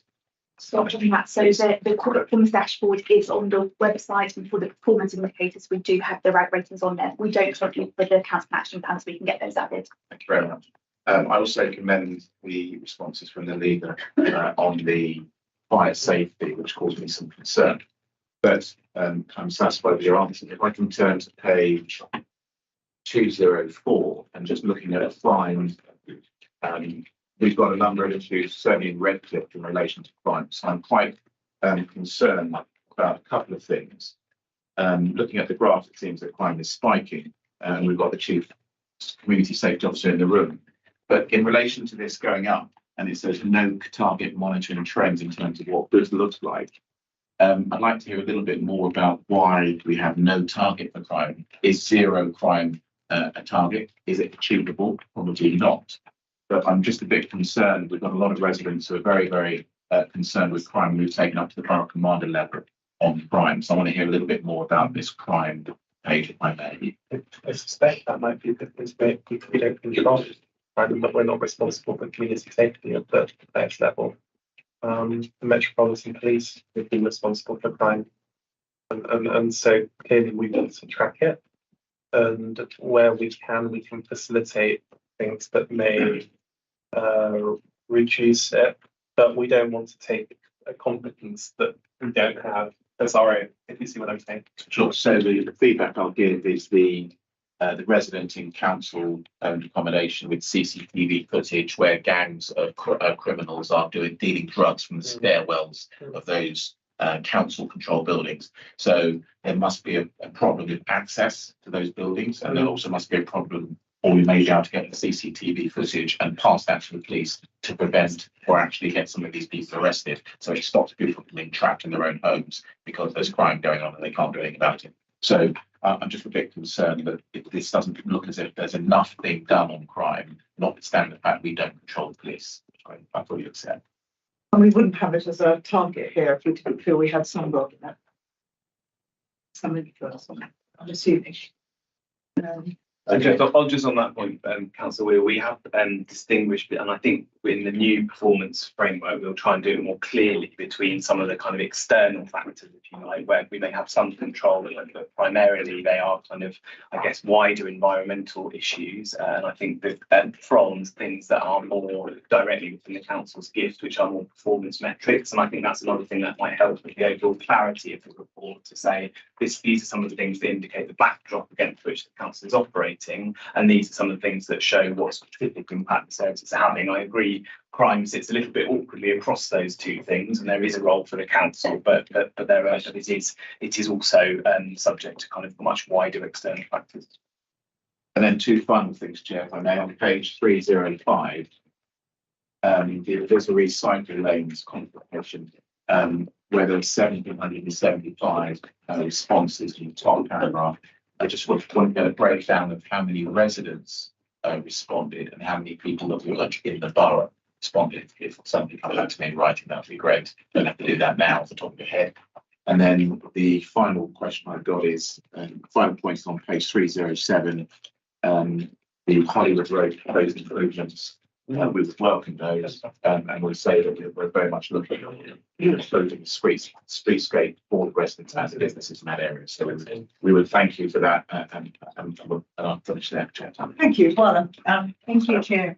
My question is, half of it you guys picked, and the other half is on page 145 about care leaders. It's in red, and that's not a welcome sight. And what is being done? I'm curious to know. It's moving from red to hopefully green. Yes, so as said previously, the elite panel has been relaunched to address and look at what's causing that particular figure. We'll also get the service to provide a written response for a bit more detail about what work is being done to address it. Thank you. Any other questions? I just wanted to ask, and maybe I should have found in the detail, the PM46, the 36% drop in the number of vacant homes nominated by registered providers. Seemed a huge fall. Is that in 1 year? And obviously that is equivalent to 20% of nominations overall. Sorry, what page? Sorry, I'm on page 146. And looking at PM 46. I didn't realise I should have looked at them. I would something to come back on. It just seemed a huge. Given that we've got so many problems with homelessness anyway and temporary accommodation, that enormous drop looked incredibly significant. Yeah, I mean, so we can certainly want to keep an eye on through the year. What I would say is that often housing associations do their full reconciliation at the end of the year, and that's when they report to us their figures. But it is, it's certainly one to keep an eye on, and it is a recurring theme with our registered providers about whether or not they are making sure that they are giving us all of the in-borough nominations that they should do. I would expect if this figure doesn't go up through the next 6 months, then I think it's a matter of concern. And something maybe the housing committee wants to keep an eye on as well. Portia, one more. Wait for a minute. Can we go on page 147? I would just like to get confirmation that Maxilla City will start as soon as possible. Fine, so anyone want to comment on Maxilla City development, the MAG? So should I? We intend to deliver Maxilla. Yeah, we intend to deliver Maxilla. But that's been intended since 2016. Well, I think. I mean, some hold-ups are described here. I think Yeah, what the committee is saying is that we would add our weight to Yes. Yeah. to encourage it to get on with it, and we'll be very interested in monitoring it. Yeah. That's fair. Thanks, Sarah. We are absolutely committed to delivering that to the city. We met, I think it was 2 weeks ago with the kid. There are ongoing discussions about maybe a few adjustments, what we actually need there, because obviously costs have gone up. We are absolutely committed to it. Thank you. Good to hear that. Okay, well, I think we might draw that to a close. We've made some suggestions about the structure and length of this report, whilst welcoming overall its detail and clarity. When thinking it's very useful and it's sparking ideas for us about what we want to look at in select committees. So thank you for that. And I think Sydney suggested that we put the council action plan RAG ratings on the website, and I think that recommendation's been acceptable. There have been a number of questions on details, things and possibly some answers to follow. But overall, I think the committee really welcome this, find it very useful, and are very admiring of all the work that went into it. So thank you very much. Thank you. I'm going to suggest to the committee actually that we skip over item 6, because that really is sort of almost an internal item. I mean, we've got lots of people in the audience and lots of boxes waiting. So if it's all right, I'm going to proceed straight to item 7 now, which is Grenfell. And what's that be about? Yes, And then we'll do 8. And then we'll do 9, and then we'll come back to this.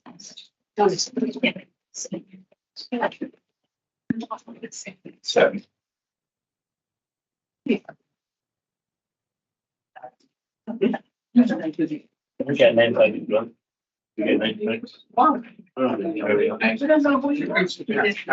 John. We get name tags. It's going to, so just to be clear, so really this paper is focused on process of forming the next phase of Grenfell support. Who's going to introduce it? Shall I do a quick? So So I would actually really like to thank Helen and Joe and the Grenfell Partnership team for all the work they've done into this consultation and this paper. I think it emphasises our commitment to speak to as many residents as possible and to, get best results. I think it's important to note that the consultation not only focuses on the bereaved and survivors.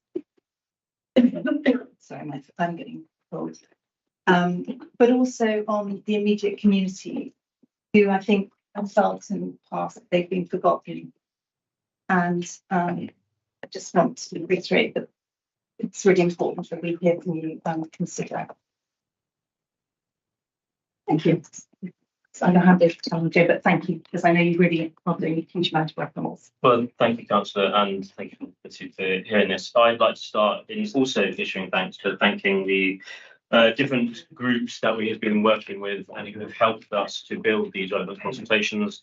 That includes the Scrutiny team that we can come to shortly, but also some of the Grievance Aligned groups, including Governance Pin, United and others who are in the room today, but also, as Councillor Addenbrooke said, some of the groups in the immediate community, again, who we have representation here from two today, in Lancaster West RA and Lancaster Voices.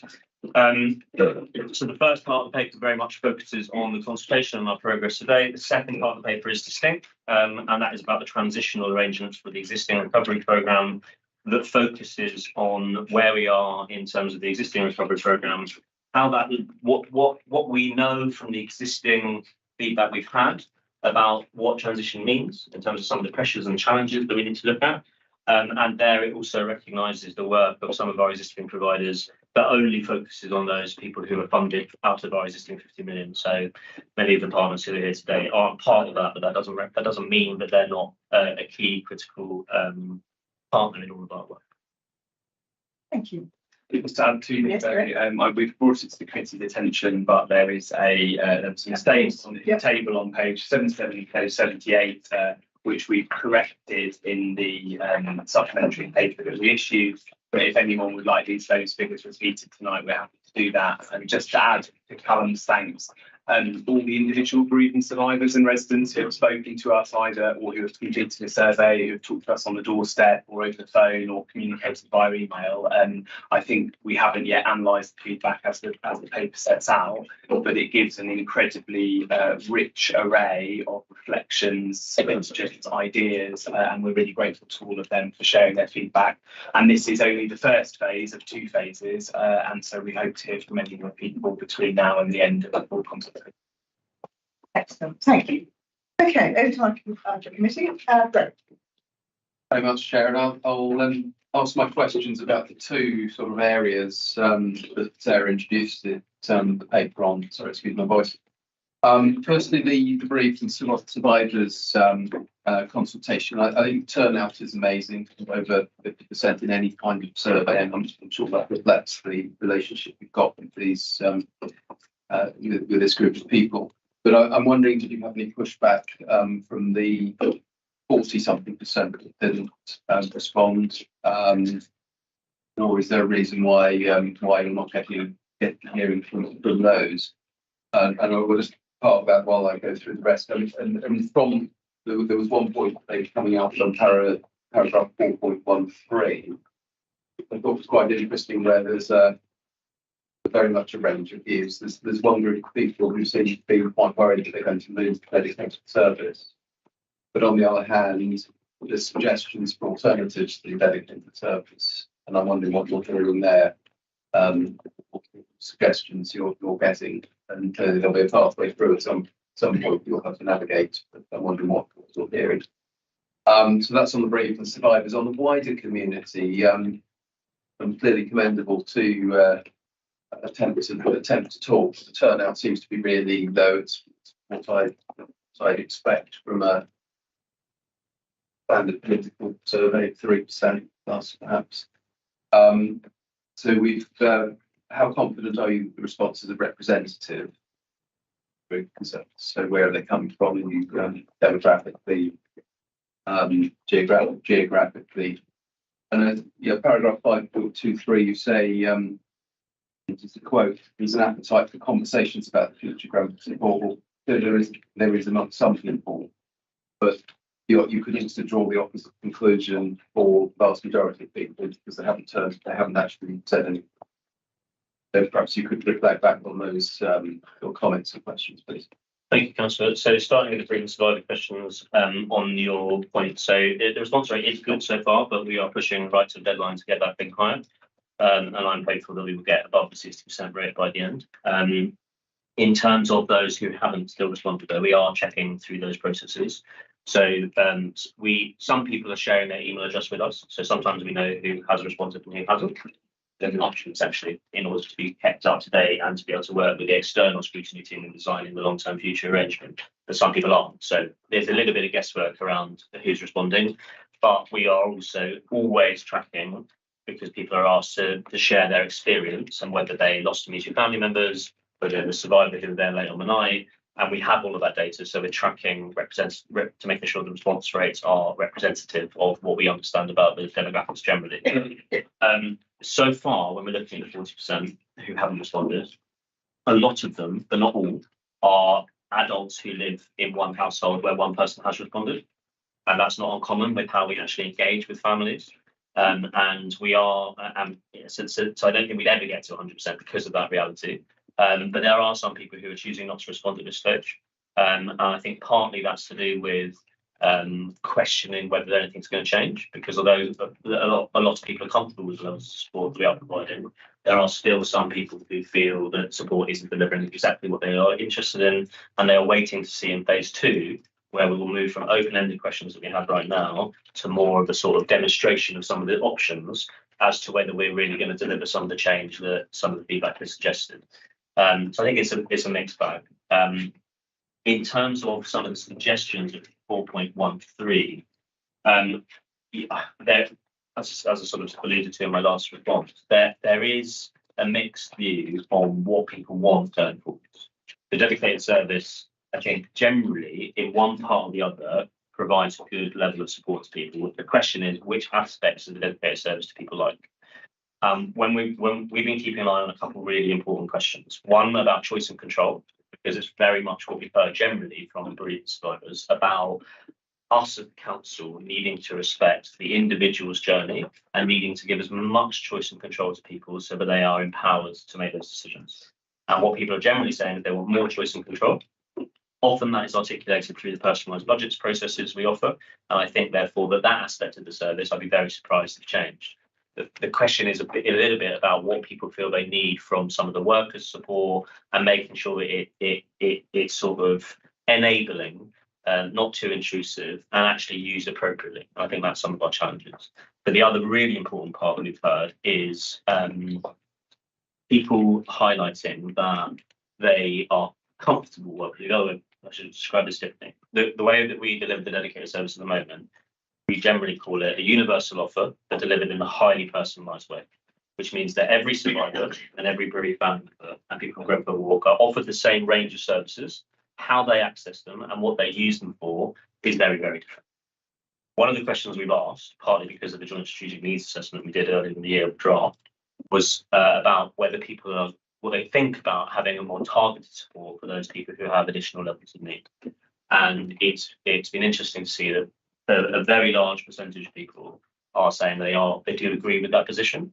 And two of the areas where that is coming out is in recognising the specific needs of people who've lost immediate family members as having distinct needs that need to be delivered on differently. And from a health perspective, survivors who are there late on in the night in the tower and who are at a higher risk or feel they're at a higher risk of physical health challenges and there needing to be additional support there. So I think that it's likely, as we look forwards, that we will have a more diversified offer than we have today. On the immediate community, and Joe might want to come in a second, it is lower than we obviously had within the bereavement survivor population. Apart from children and young people, I think we should be pleased with. Part of that is because I think we've heard very loudly and clearly over the last few years, and perhaps haven't heard it properly, that people who live in that immediate vicinity around the tower have felt overlooked. And some of the data, I think, in our transitional arrangements, where we show who's been accessing parts of our Grenfell Recovery Programme, I think do highlight that, because a lot of it's been provided to North Kensington more broadly. And while we should be very proud of the impact that's delivered, there's a question mark about how much has been rightly focused on that immediate vicinity. And I think it's, whereas for bereavement survivors, where we've got that relationship through the dedicated service, or children and young people where we've got avenues through community groups or schools or through parents and everything else, for the people who live in that immediate community, I think it will take some time for people to come forwards and really believe that the council is ready to try and deliver support specifically for them. So although it is lower, I don't think it's necessarily surprising. Do you want to? Yeah, just to say, so I think what is much lower is the survey responses. What we were reflecting on in that paragraph you cited was partly the good attendances at some of the group meetings that we've had and the kind of passionate and engaged nature of the discussion. Some of those have been organised with community groups, with partners. Some of them organised just by the team.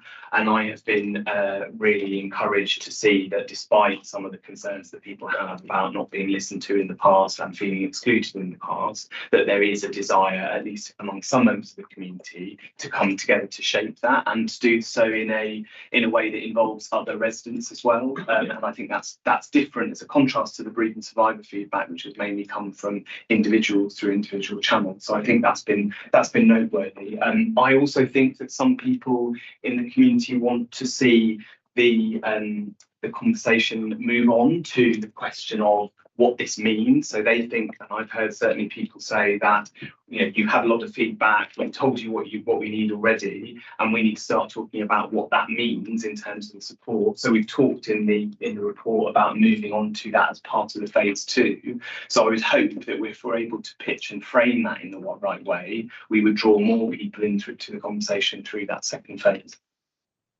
Thank you. Yeah, thank you. I would like to say, first of all, hallelujah. This is an incredible piece of work. I know the bar was low to begin with. We had had 6 years of the affected local community being excluded or neglected or not having their needs met. And this piece of work, I think, is a really excellent first step towards addressing that, towards going forwards in a positive way. I know that the officers themselves on the ground have had to absorb a certain amount of the pain and anger that has arisen from those 6 years. But I do think that progress is being made quite strongly, and I really do share the optimism that the response rate will be able to increase and that there will be some really positive rationale for the next phase of the support coming out of that. I also really want to say to the whole committee and to the whole council, to my mind, this potentially represents a massive opportunity for learning. This to me looks like as close as you can get to a gold standard for what should have happened, what should be happening, and what should be happening across the council going forwards in terms of rebuilding trust, in terms of listening to residents, in terms of giving choice, control, respecting the individual, being flexible, adaptive, and taking every step to meet the need and build the trust. And I think that the officers themselves have seen on the ground that that trust is building. And I think there's also an opportunity here to take up the observation that there is an appetite for further conversations. Not just necessarily about one thing, but about having ongoing conversations with the council. And I would really hope that this council would be amenable and open to continuing those sorts of conversations. I think this is a follow-on, if you like, from the Grenfell Legacy conversation, where trust is really, I think, beginning to be built. And I really, really hope that we can keep up this momentum and demonstrate these excellent values throughout the council's work, particularly in Nottingdale and North Kensington. I think it is noticeable that the nimbleness or the sort of active note of engagement in this paper, and that not just one method is used, other methods are constantly tried, to try and find a different way of getting in. And I think that that shows a great initiative actually on behalf of officers. It's easy just to kind of send out surveys and wait for a response, and then if you don't get them, say it's residents' fault because they weren't interested. I think you've absolutely not done that. You've gone out and done your best, and I'm sure you've got a learning attitude to always finding new ways to do things. And absolutely right, Claire, that's something that could be applied across the council. I think the values of dignity and respect really, really hit home here, and it'd be great to see them stretching out across all of the councils. learning for the rest of the council learning. And I think we also need to take our hat off to the independent scrutiny partner as well. Yes, Doing a because nice they job. also help to push us and to challenge us. And that's our And also, as Sarah mentioned, there is immediate families who moved, but they were placed in unsuitable, accommodations which they are not happy. It's temporary, and they would like, to settle and get, and permanent accommodation because they were moved from permanent accommodation to temporary accommodation, which is not suitable for housing associations and others. Also, what plan is also to rehouse or temporary accommodation for those immediate residents moved from other areas, and also the children under achievements, which they feel isolated.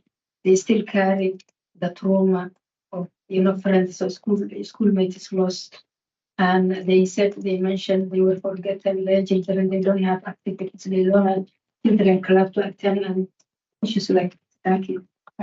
Thank you, Councillor. I think on the on what offers of support will come forward at the moment, although I completely recognise that's the need that exists right now. To deliver this consultation effectively, we have to be really clear that we cannot make any decisions around how some of that money is going to be spent. There is education, there's money specifically for education and training. It is likely, I think, to be targeted towards children and young people as well as adults retraining. Some of the people that's coming in.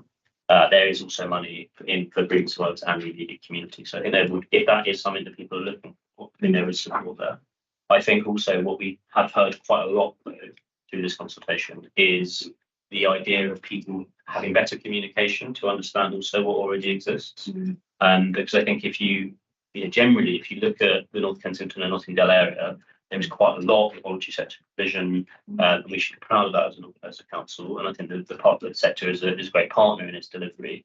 I think sometimes though, I think it's fair to say that people don't necessarily know what's available, and they don't necessarily often feel it's for them. And so I think part of it is kind of access to existing support, but it might be an opportunity to deliver more if that's what people ask for. In terms of those who moved out of the area, I'm assuming you mean people who perhaps lived on the Lancaster West estate rather than survivors themselves. But absolutely, under the wider Grenfell housing policy, there is a commitment to try and resolve some of those cases. The vast majority have been, but I know that there are some, and obviously delivering permanent housing and stability is a fundamental part of people's recovery, and the council's housing department continues to be committed to do. And just to add, you mentioned issues about unsuitable housing. I think one thing we are hearing through the consultation more broadly is kind of wider concerns about housing, which are very, very much connected to people's experience in Grenfell. And so, and we're also hearing, as set out in the report, concerns about the tower. And I think we, through this exercise, particularly once we move into analysing some of the feedback, which we haven't yet done in detail, we will be looking to share that both internally with other council teams and other council departments, but also externally with partners, the NHS and government being perhaps the most obvious, to make sure they hear some of the messages that are coming through this consultation. Thank you very much. Okay, all councillors have had their say. I know that there are some residents who wanted to ask some questions as well, so please feel free to ask. Oh, okay. Thank you, Councillor. Yes. Can you hear me from here, or should we? Yes, thank you. Okay. Yes, there was a couple of questions I'd like to ask. First of all, I'd like to say yes, thank you, Callum. I do think it looks like a new start. It's a very comprehensive report, and I think it's probably the most detailed people taken into what is already happening for Grenfell and what could potentially happen. One of the things that that concerns me, and it's one of the things that comes from steps to happen, is that what you have at the moment is not very clear. I mean, I personally am a member of the residents panel for the Grenfell Projects Funds.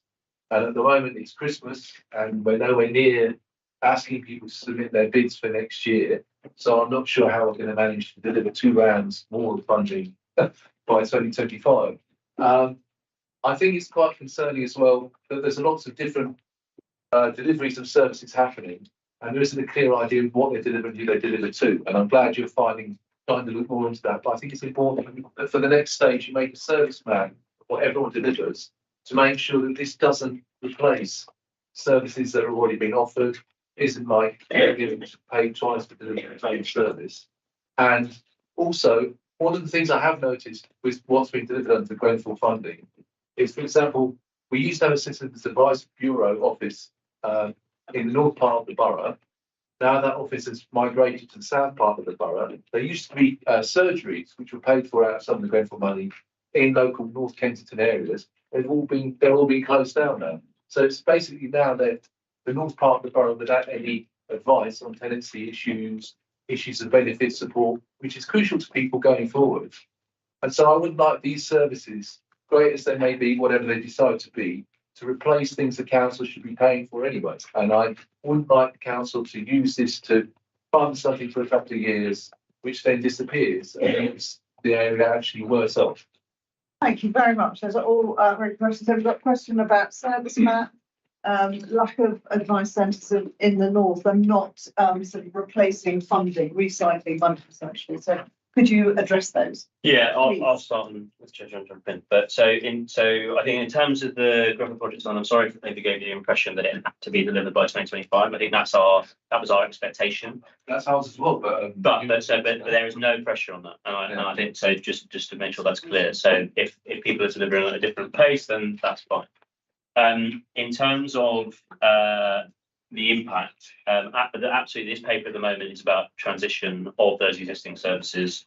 I would remind you of the impact reports that we do publish each year, which do give a good overview of the impact that we have. But I think your idea of the service map is a really good one, and we can look to build that in. I think on the fact that what I've written down is that you're clear that the services that you come to this shouldn't replace the council's existing commitments, and I think we've definitely heard that through the consultation quite a lot. Yeah. We've also heard a lot around people not necessarily wanting to see all of the money that's available go in the voluntary sector provision this time round. Yeah. Because I think for our support to the community outside of bereavement survivors to date, it all has essentially gone into the sector. And so I think your views are essentially held by many. Just to add, David, so on the Grenfell Project Fund point, so that's the stuff currently funded through the current round. We expect to end by March 2025. You're absolutely right. There are 2 additional rounds of that fund. No commitments have been made other than that funding won't get lost. So it will get spent when it gets spent in consultation. So in other words, it might take longer, but it will still happen at whatever pace is suitable. Yeah, and there are opportunities. There could be opportunities to look at some of the feedback coming through this consultation, especially if we hear from more people in the local community, and to use that and to think about how we might use that to shape future rounds of the Grenfell Project Fund as well.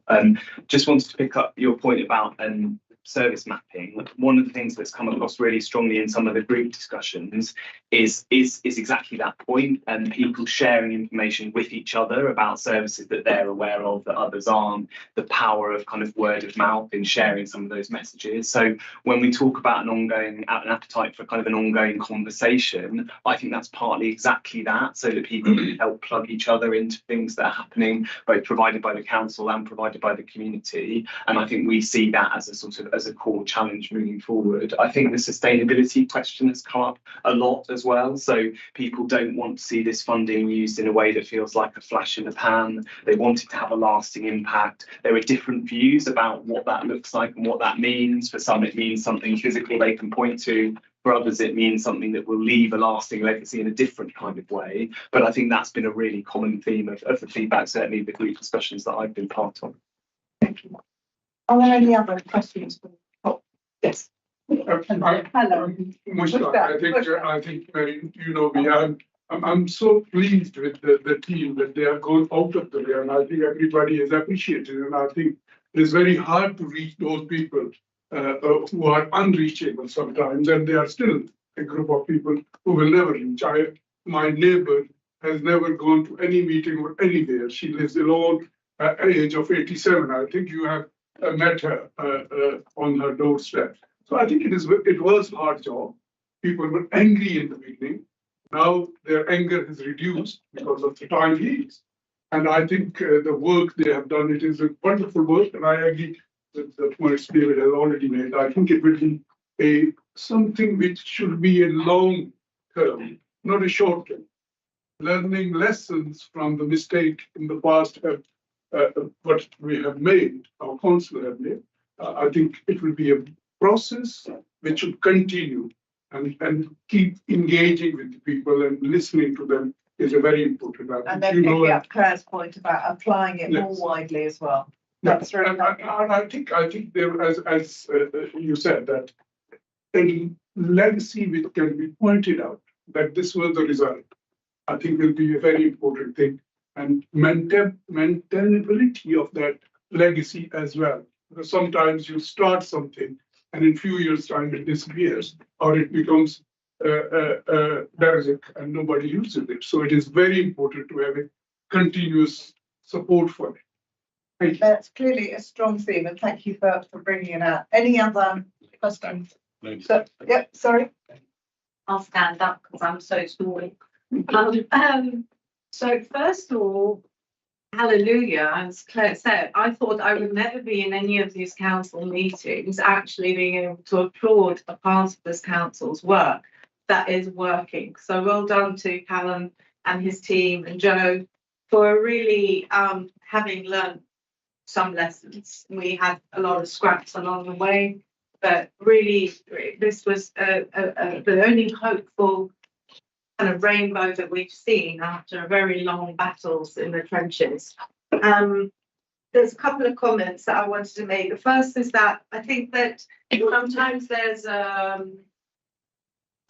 sometimes it all becomes about data. And I think when you're dealing with a tragedy, and I expect you to take this on board because the work you've done is both intelligent and it's also emotionally intelligent.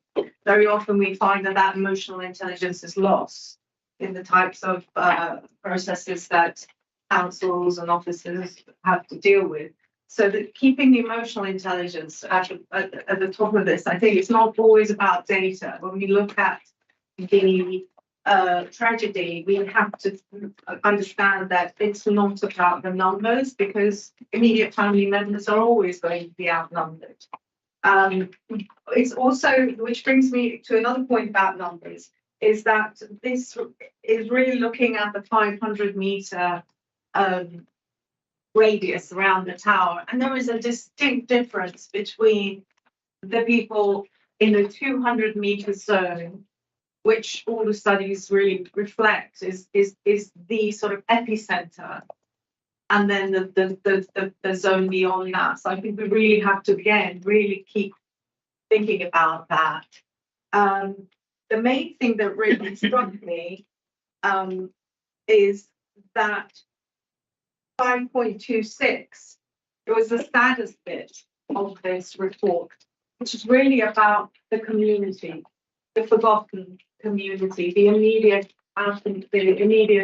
neighborhood. And if you guys are looking for something to watch, try to watch Lorraine Kelly's return to Lockerbie after 29 years, I think, where she goes back and she's looking at the impact of the Lockerbie disaster on that immediate community. And one of the things that really struck me that I hear a lot is people feeling and saying, I didn't feel I had the right to be traumatized. And around Grenfell in the area, it was very much that people felt that they didn't have a right to be grief-stricken or express themselves and their trauma. And maybe that's why they were forgotten and left behind, because there was so much chaos with all the immediate people like the bereaved and the survivors. But I think if we ask ourselves, what time is it? I think it's really the time for this council to deal with that immediate community with real compassion, because they have been forgotten. So 5.26, I would say, is really, really important, and you highlighted it. And I just want to say that when you talked about the nimbleness of what this report has demonstrated, being able to reach different parts of the community and the people using different methods, the sad thing is there are parts of this council that are now getting in the way of the other parts of the council, which is this particular exercise, and slowing it down.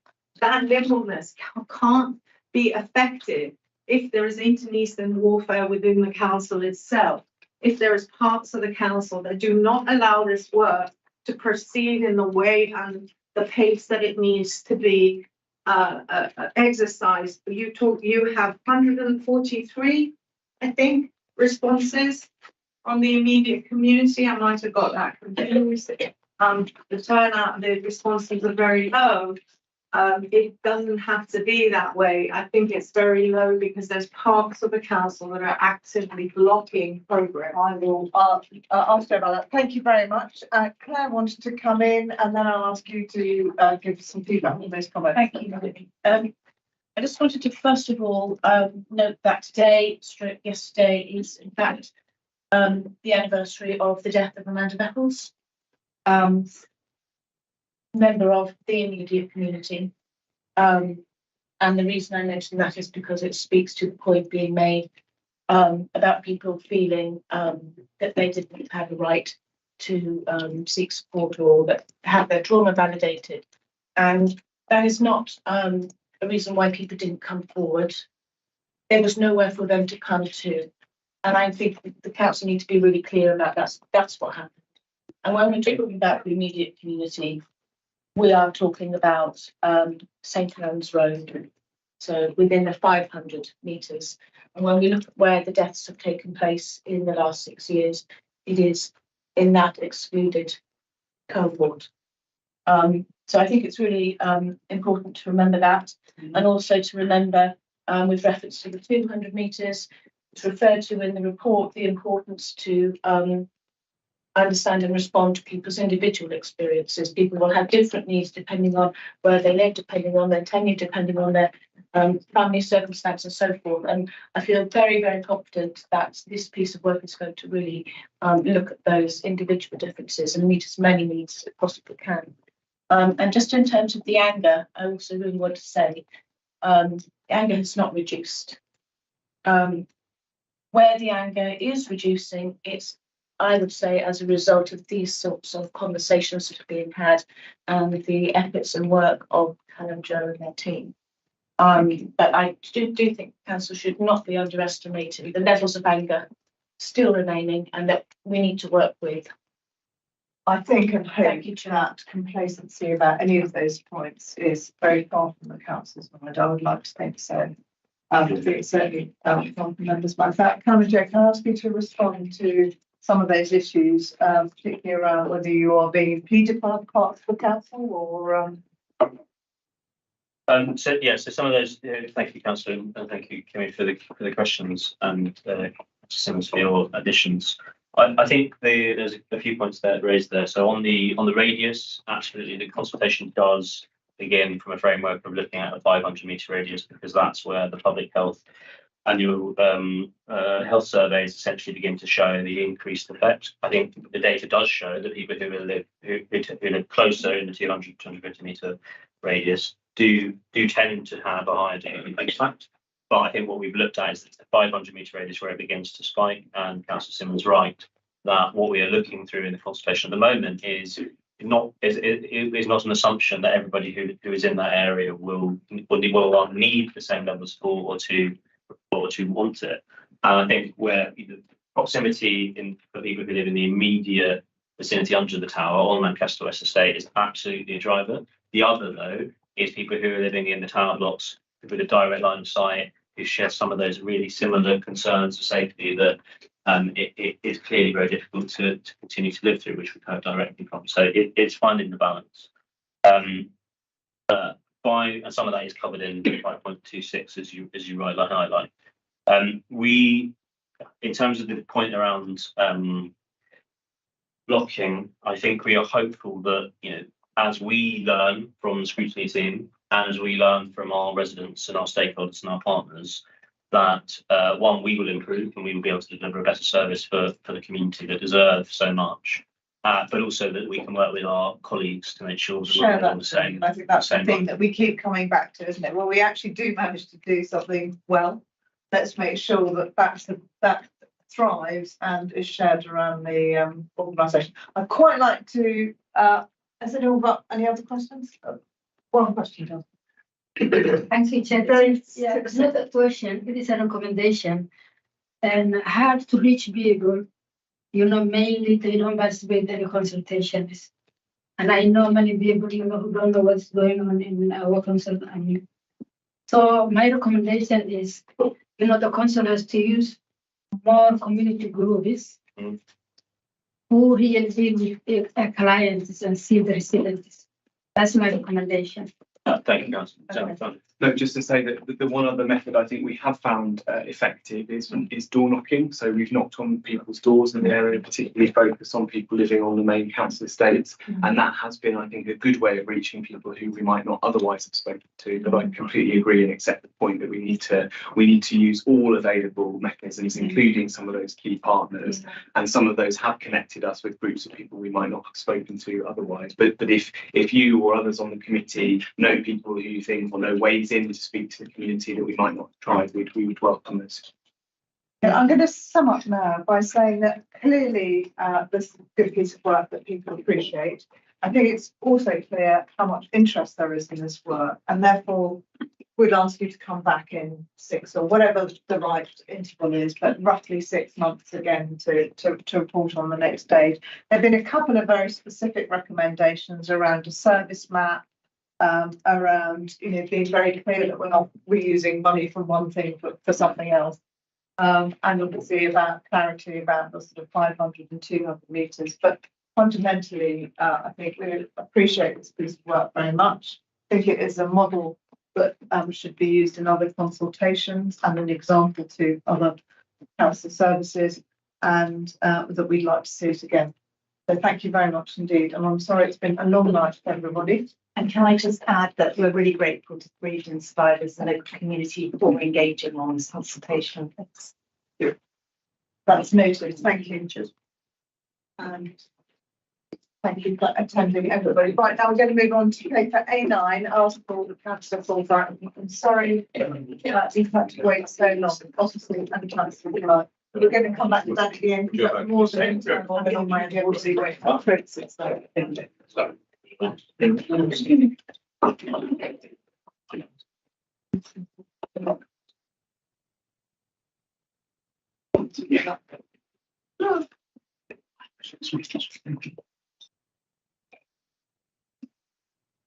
Chair.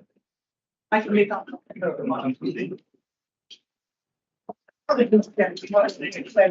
Thank you. And we've got 3 other councillors with us as well. So that's great. Who's going to introduce the paper? Chair. No one can have to wait too long to discuss Earl's Court. The paper in front of you is an update to the council call for action that Councillor Markham Spalding, along with Councillor Hamish Dorian and Councillor Linda Wade, have brought to this committee and to the council at large. At the last meeting, I do recall there are a number of individual items that the committee felt we should go away and do a little bit more work on. I believe there has been a good amount of progress in Earl's Court and actually in the surrounding wards of Redcliffe and Abingdon as well. Certainly on the sort of the quicker wins that we had identified in the last meeting, I think actually very good progress has been made. I think mostly, especially, I'd like to highlight the issues around crime. We all know we live within Sadiq Khan's city, and crime across KNC has sadly risen by nearly 60%. But crime in Earl's Court has actually comparatively stayed down. So I believe that's partly due to the work that we've been doing, but also to improve policing within the ward. Additionally, we've done a number of things around antisocial behaviour. A huge number of actions were carried out by various council departments. We had also at the previous meeting mentioned that a number of these issues were slightly thornier and would take a longer piece of time, portion of time, but actually was sort of more applicable to the whole borough rather than just Earl's Court. That in particular was around the sort of the hostels that we talked about, but also crime more generally. I think the work we've done in Earl's Court has really focused the mind on how we might be able to tackle some of these things. But I would say personally, it's time now to look at how we can apply these principles to the borough at large. Thank you. Questions? Sorry. And then I'll do the committee, and then I'll come to all councillors. Thanks very much. I've got questions on 4 of the action points, but 2 of them are identical questions or points. So number 7 on the use of hotels by central government. Are all 8 hotels still in operation? 5 of them were in Earls Court ward, and we've got 2 of them in my ward. And what's the latest position with hotels? I think Maxine may have more information. Well, let me park that and ask the others, and you can come back to me with the. I know they produced them, how much they produced. The answers. I certainly haven't had any notification as a ward council on that, but there were a larger number of hotels in Earls Court, and I'm wondering what the situation was there. Second point, which applies to number 12 and number 13. Last time we had this, I criticised, and I used the word advisedly, the council response, saying we can consult with registered providers. I actually think we ought to have a response saying we will consult with registered providers, and I would rather like the executive to take that on board and change it for next time you do something. If something hasn't already been done, but maybe something has been done, you can fall back in that moment. And the final point, 22, is the longer point, use of hotels. I really welcome what doing with the local plan on hotels in the SW5 postcode area. And I think as the next stage, I'm wondering what we can do proactively to promote the existence of the new policy, and perhaps Jeremy can look back on that when you answer. So those are my points and questions. So on the first point around the hotels, Maxine, do you have the exact answer there? I'm aware that at least one is closed, but maybe more. Yeah, one is closed. I think there are well, I think that once with the 6 in Earls Court, we've got 5 closed, 1's closing in January. So it leaves the one in Queensgate and in Courtfield. But let's provide you a proper breakdown of that information. Proper answer. Yeah, absolutely. I think on the can consult registered providers, I see no reason why we won't will on that, or can and will. Have you? I was interested. The tenancy strategy, Which you was can do last not done use. by. Which paragraph are we looking at? We're on number 12 and 13. Yeah. Yeah. Yes, okay, yeah, it goes out to January. Tenancy strategy goes out to consultation beginning of January with a view to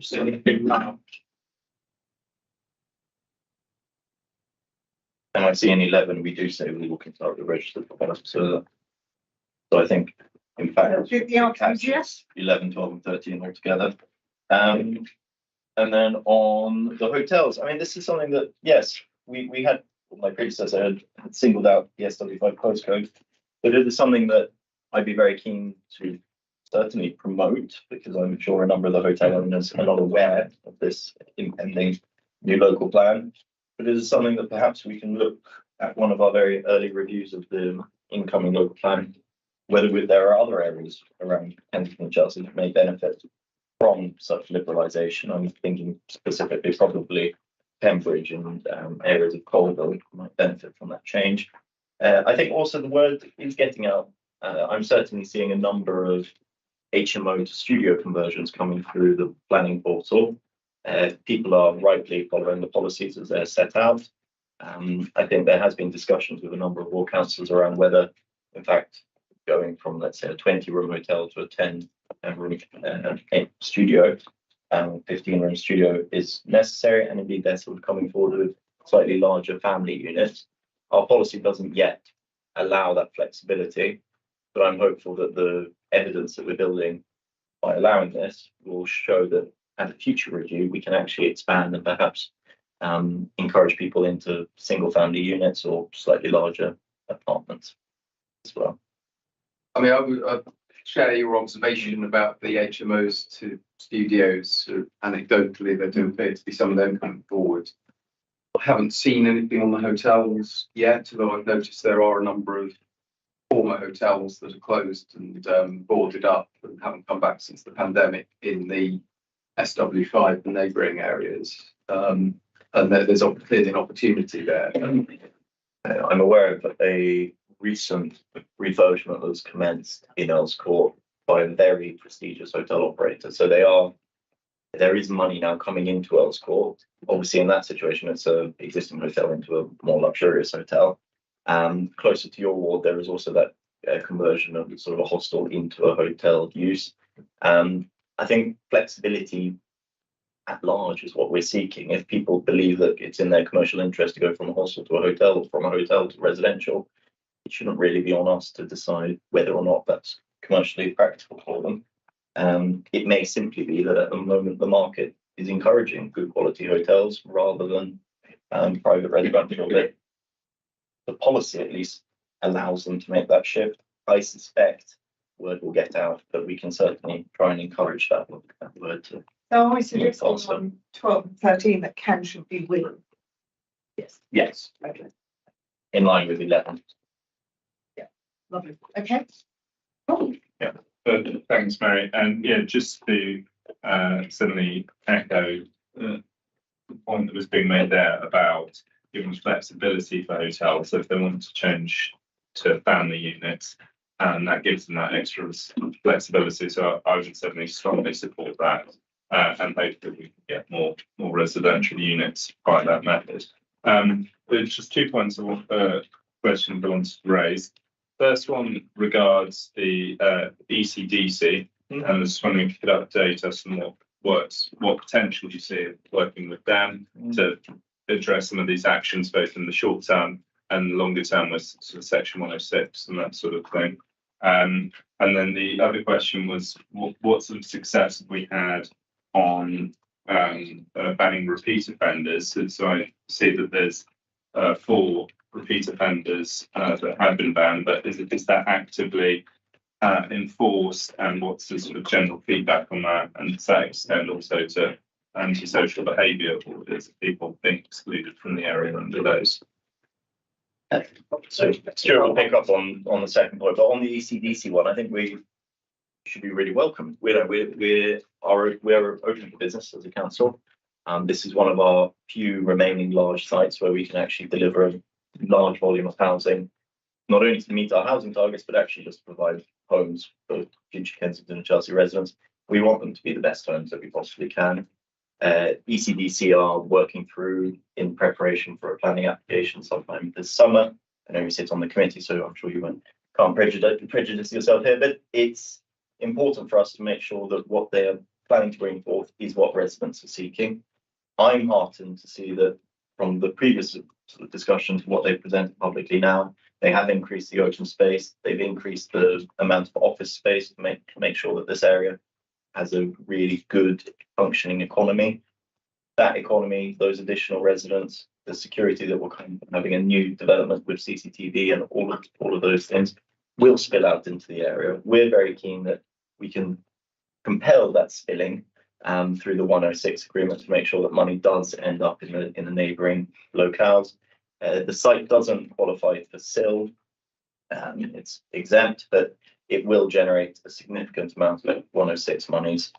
And I'm sure in conversation with the ward councillors, we'll find some very sensible ways to deploy that, not just in Earls Court, but perhaps around Abingdon and Redcliffe as well, and all the areas impacted by such a big development.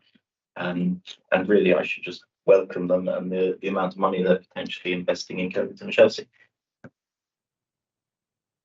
So criminal behaviour orders replaced the ASBOs, the antisocial behaviour orders. 2 key changes were that they had to be attached. Criminal behaviour orders have to be attached to a sentence, whereas antisocial behaviour orders you could apply to court, local authority or police could apply to court for an antisocial behaviour order against an individual or group of individuals. So the criminal behaviour order has to be part of a sentencing response.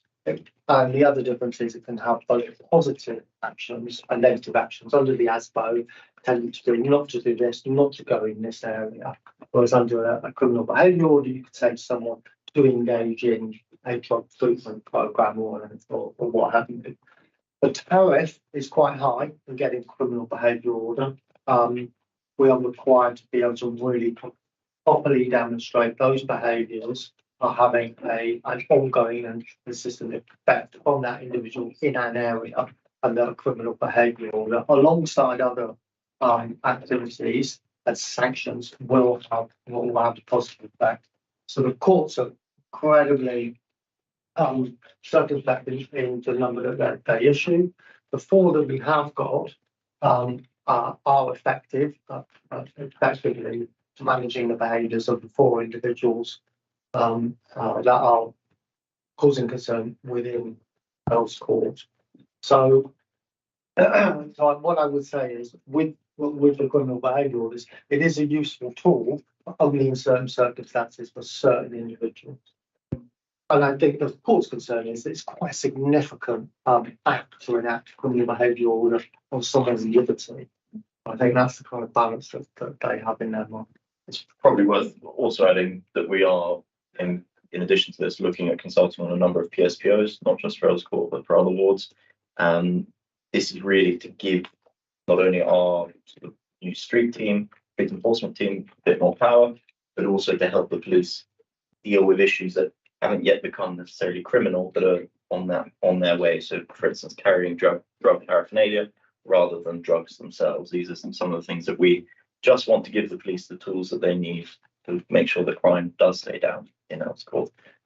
Well, no, I mean, we were hoping to have a bit more information, but it's the actual sort of prohibitions that we're looking at are with legal at the moment, so we can't really share those. Must be over time. One of the questions I was going to ask was what they are. Obviously, you can't tell me. I now know, but timelines. When do you think that? I mean, I speak as someone as a councillor with 2 PSPOs in their ward, which have been incredibly effective. I think actually the problems have just sort of gone away, which was so persistent and so aggravating for residents. So I'm thoroughly endorsing this approach. So I think we should hear back from legal by beginning of next week. Monday. Then we will be in a position to, I mean, there's obviously various things that have to happen, but hopefully go out to consultation early January. Once for 6 weeks, and then we have to go through governance, and then obviously we'll have to go through leadership.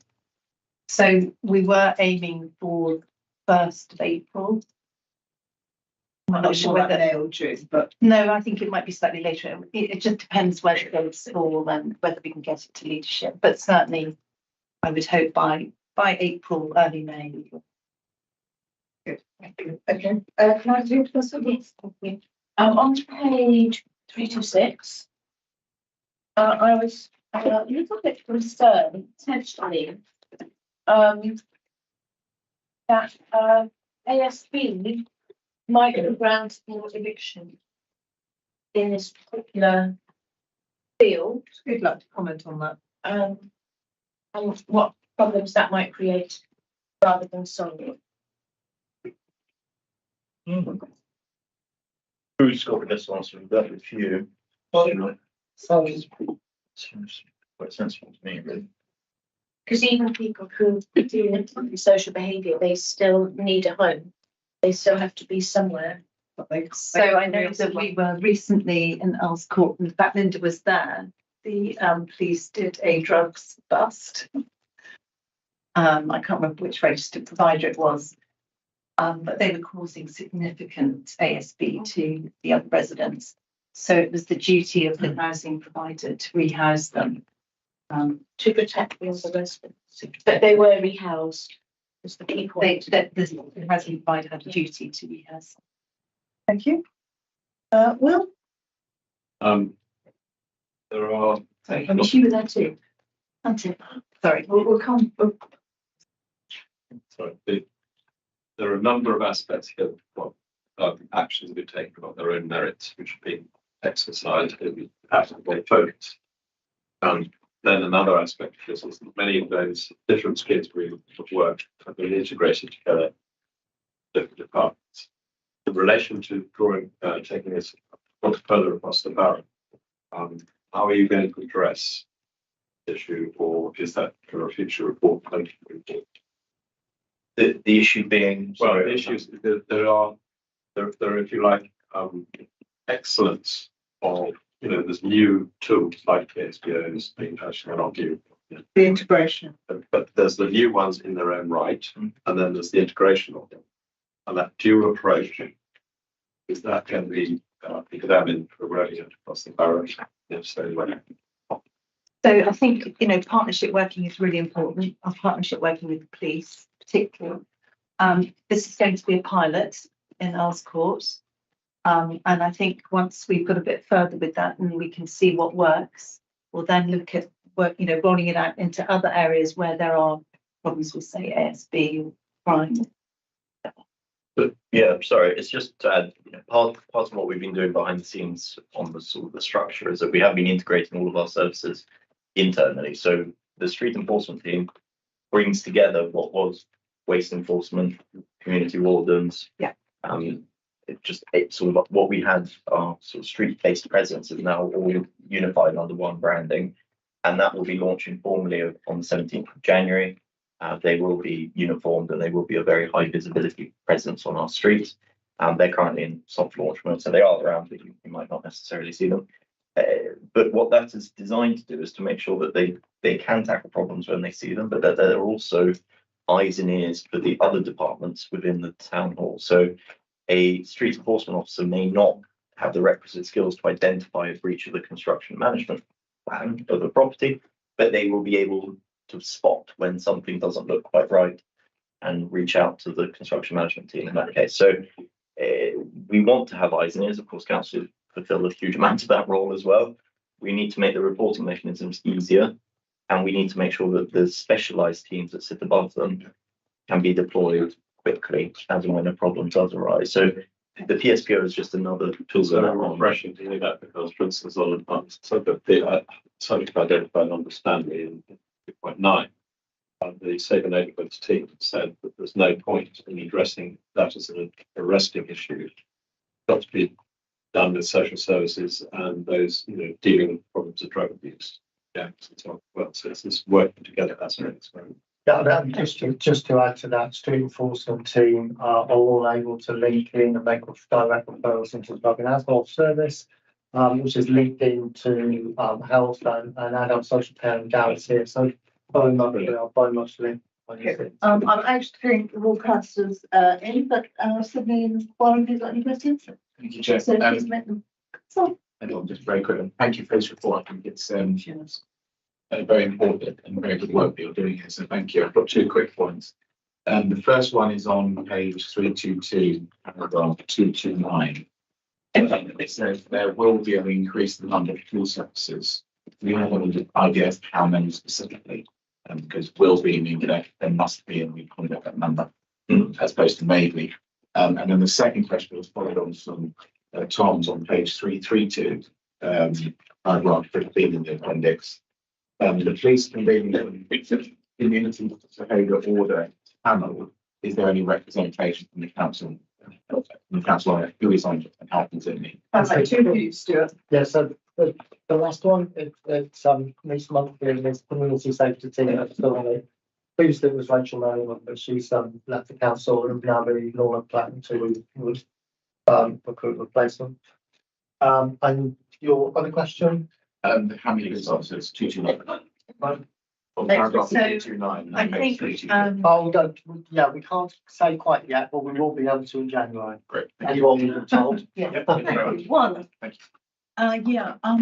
It's in page 322, number 2.32. I can see that the wardens have done a fantastic job, and they are really, and now they're probably graduating to becoming Crest.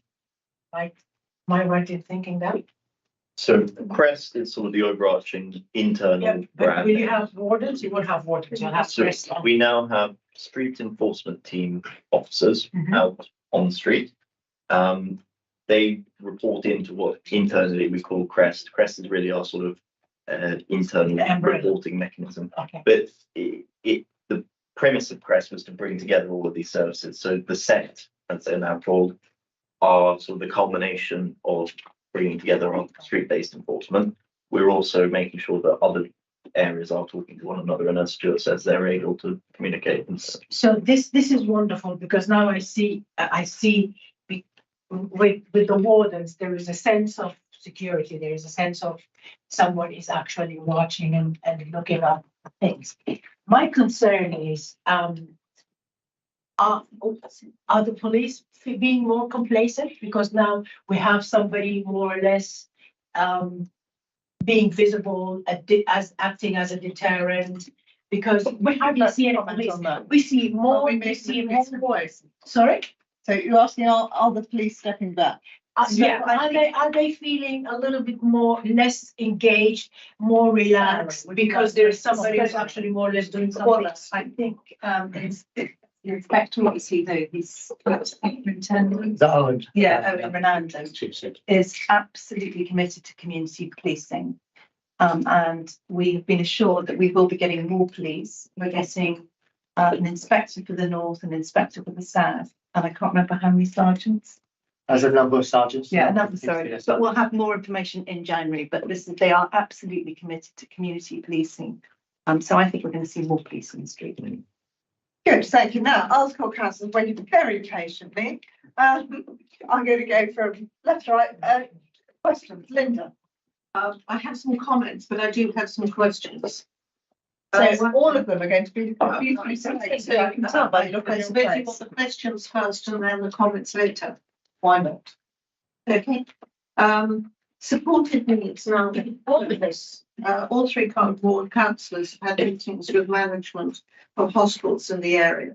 And ultimately the meetings, at least for me, have been very frustrating because the management's attitude was implacable resistance to accepting the impact on the area of the level of vulnerable people. So the question we have is, if we have increased mental health and complex needs, shouldn't we be expanding the accommodation available rather than pressure cooking a whole load of highly vulnerable people in scarce resources in one area? Yeah, I can pick that up initially. So we do have limited amount of supply for mental health supported accommodation in the borough. There's a cluster of, as you know, 3 units in Earlscourt and Redcliffe, and there are 3 further units in the north of the borough.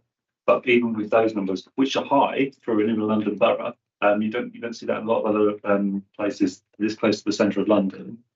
We could always do with more. We're in discussions at the moment, in particular with our colleagues in the NHS, around the lack of beds that are available for discharge and for 2 to 3 years supported accommodation to help people maintain or develop their independent living skills who leave hospital with complex mental health conditions.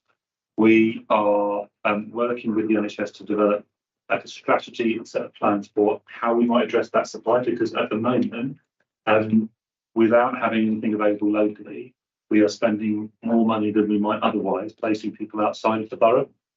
What we don't want to do is, as you suggest, kind of increase a pressure cooker environment in the 2 cluster areas that we have in the borough at the moment. But we do recognise that we need to increase supply.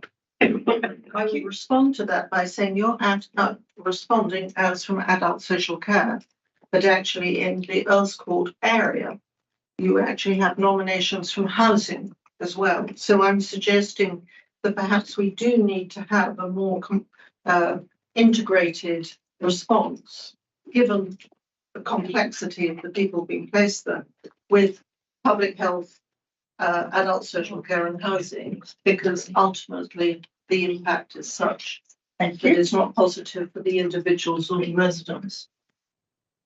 Okay, it's unfortunate we don't have Kojo here tonight to respond on that.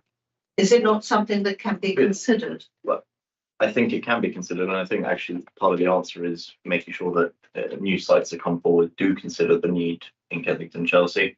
We were in discussion with Ballymore very recently about the site up at Kensal and whether or not we should be looking at making that a little bit more of a health hub, because currently it's only delivering housing. Obviously, discussions of that nature do require the NHS's involvement. It would be them that would have to operate them. But on the limited scarce land that we have, it's beneficial to us to make sure that we can deliver additional capacity for these sorts of very highly complex services on those assets built by other developers rather than council funds or NHS funds. So we are looking at that. I think Earlscourt site itself doesn't have any provision. It might be something that's worth discussing with them between now and their planning application to make sure that perhaps they can include something. But certainly that conversation is being had or starting to be had for Kensal. But then it follows on to nominations. Yeah.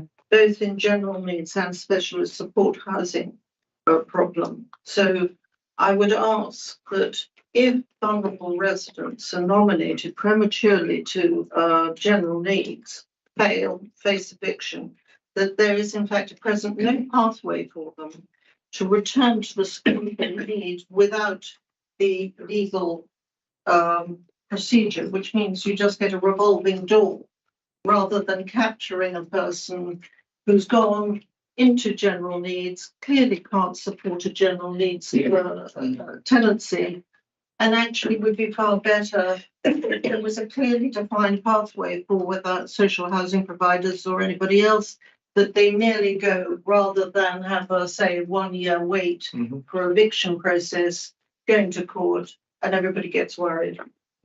So you can take that That's one back. yeah. Thank you. Tim, did you have a question? Not really a question. I just wanted to make a quick comment on everything that I've heard here tonight, because I cannot stress how important it is that residents feel very skeptical about the entire exercise. They do not feel the exercise. They don't feel the difference on the ground.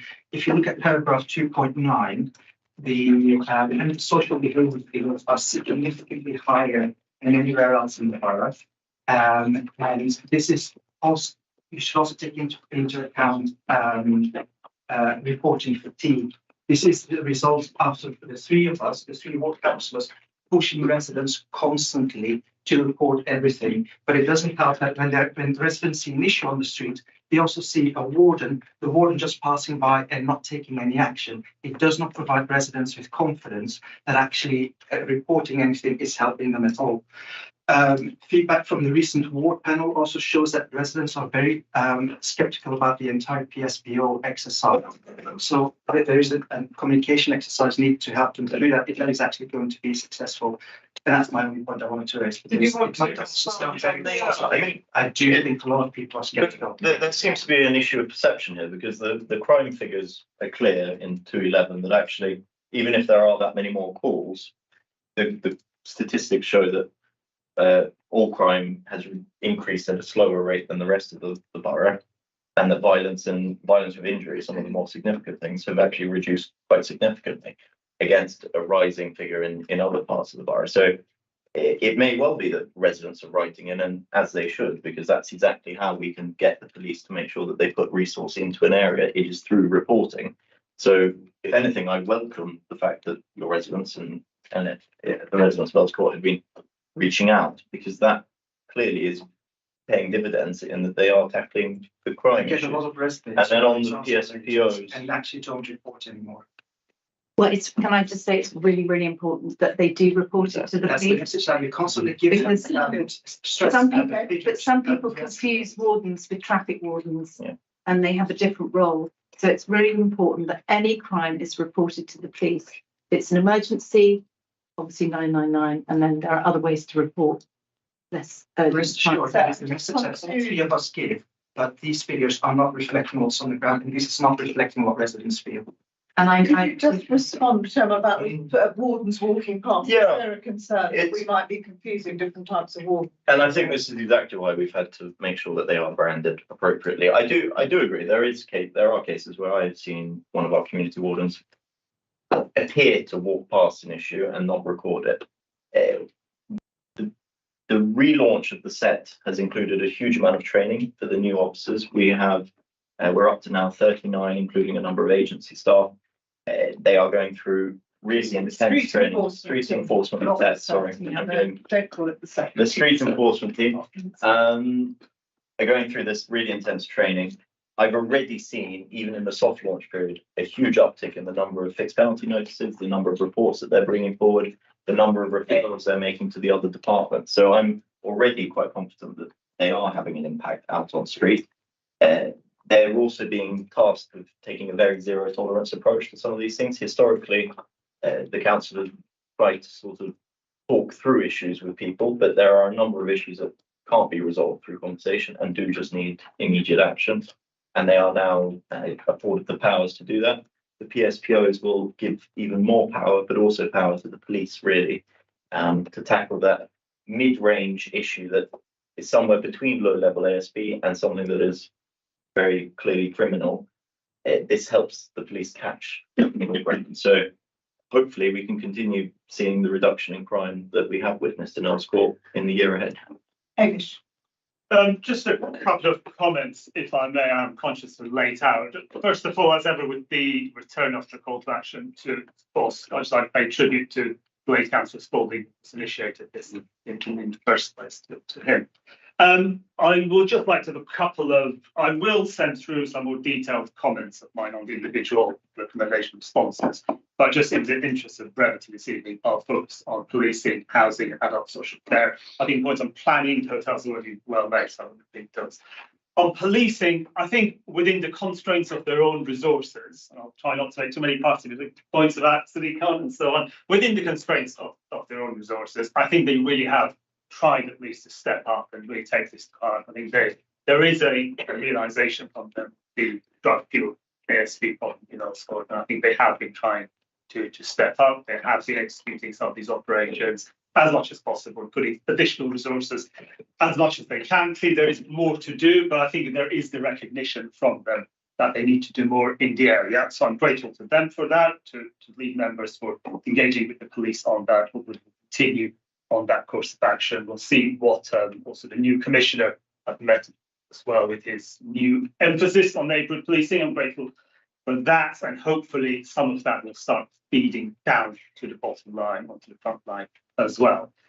That, alongside with the new street enforcement team, that can genuinely be put in place in a way that is effective and can be complementary to the police, and with the new public set spaces protection order as well, if that can be placed in with the right set of restrictions in an appropriate way, all those things together can really help crack down on some of the repeat behaviours that residents have been complaining about for so long, and also help with the economic transformation that we're trying to engender in the area of the Earls Court Action Plan and Earls Court Business Improvement District. It's an absolutely vital piece. So if all these things can come together, it can, in principle, be transformational for the area if executed correctly. On housing and adult social care, we've had some engagement with the supported housing commissioners. I'm grateful for the reference to Hideo Ihara and to Ryan Bird for helping us with that. So some constructive meetings. I don't share the exact sentiments of my colleague on the meetings, but I do accept that it is yet to be seen whether some genuine long-term changes will arise out of that. We haven't had a huge amount of engagement, I'm afraid to say, with housing in general. I think housing solutions has been a missing element. I'm hoping that can change in the coming months. Alongside supported housing, of course, there is the issue of general needs housing and nominations to that. How fundamentally do we find general needs tenancies for people with complex needs and make sure that they have the right kind of support? That's a fundamental question that I think I can see from Gary. You're trying to answer that, and we welcome some engagement in addressing the specific problems that we see there. Likewise, in adult social care, we haven't had a huge amount of engagement there, but again, I would welcome some further meetings to try and understand some of the issues and hear our points of view on that as well. The last point I'd make is I make no apologies that a lot of these are Earls Court specific problems. We have a unique combination of circumstances, and that's ultimately what drove this call to action. But I think, as Councillor Kamali has also alluded to, a lot of the recommendations we've given, the changes that we're trying to seek will benefit the entire borough. We're elected for Earls Court, but we're conscious we're also advocacy councillors, and we believe all those changes should benefit the whole of the council and ultimately all of our residents. Thank you. Any more questions or comments from last week? So, I mean, I think it's about perception, whether it's how residents perceive where they live, how businesses feel that they can be confident to invest, and actually how different organisations and departments actually view Earls Court and how they respond. So when I read through the report, I thought it was a well-crafted response, but I remained concerned that some of the cases the reply states were evident. They hadn't changed, and there wasn't actually any pathway forward. And I think that we touched on Earls Court Exhibition Centre site. I mean, the problem is that unless we actually get integration from the site to Earls Court, we'll never see a genuine uplift or benefit, financial uplift. And I think that there is a concern that despite the very many different initiatives designed to support and improve the area, that they're taking too long to deliver. So the business group lacked governance, lacked direction, lacked control, and lacked delivery. And then we are working on the Earls Court action plan and other things, but it's just taking too long for people who have lost confidence in the street that they might be living in, because they just see it's a combination of whether the streets are dirty or whether you've got beggars or whether you have shoplifting or whether the atmosphere just being difficult. So I think that, well, we welcome the reports coming back. We do wish to see this go forward. We do need to see progress, and we do need to see some more. Thank you. I think that it's clear that there are two big initiatives really sort of getting into the year next year. One is the PSPO in whatever form it takes, and the other is the sort of deployment of the street enforcement team. And I think there's probably quite a lot of confidence or hope riding on the fact that those will make some material differences to some of the issues you identify, particularly in terms of confidence, because there'll be more visible presence and more visibly able to do things. But I think, so thank you very much for all those comments. Do you want to comment? Oh, sorry. I think as far as this committee is concerned, we want to see how those pan out in a year's time, maybe. But also, I think the committee would like a report that we have in a year's time to use the results of what happens there and has happened in our sport and talk about how we're going to expand those lessons. That might be more PSPOs, it might be how the street enforcement team work across the rest of the borough. I mean, Sarah referred to it as a pilot, and I think I'm very grateful to Earls Court for basically initiating a more multidisciplinary approach to this. I've also heard questions raised about mental health accommodation here, which I hope will be a conversation that's possibly pursued outside this committee. But if the committee is great. I was just going to add to that, and maybe we're coming on to this, Mary, just in case you weren't. No, I was running out of steam, actually. Thank you. The unanswered questions that we had tonight were largely dependent, and we had an excellent panel, of course, giving evidence, but there are areas missing, such as housing was the big one, I think, that there were questions that couldn't be answered because of the expertise of the panel. So perhaps next time we make a point of having housing here to. And perhaps some written responses to the specific questions raised outside the committee cycle and circulated, and particularly obviously the Earls Court Council's done. Yeah, this one comment. This about placing drug addicted people in hostels in Earls Court. I have seen someone who said, my behavior changed because he was placed in high, dependent unit, and he was on medium. So, and I would like also to comment on this, if the assessment could be looked at. Thank you. So I'd like to, I think on behalf of the committee, request another report probably in 12 months' time. We would like to see the outcome of the PSPO street enforcement team in Earls Court, and also a section in that report about wider applications of the approaches taken. Is that all right with the committee? Yeah. And would you like us to, once the PSPO prohibitions have been agreed, do you want us to circulate that? That would be very helpful. I'm sure the committee would be really interested to see that. So they have been helpful. So thank you very much to the Earls Court councillors for coming and contributing and keeping us on track. Yeah.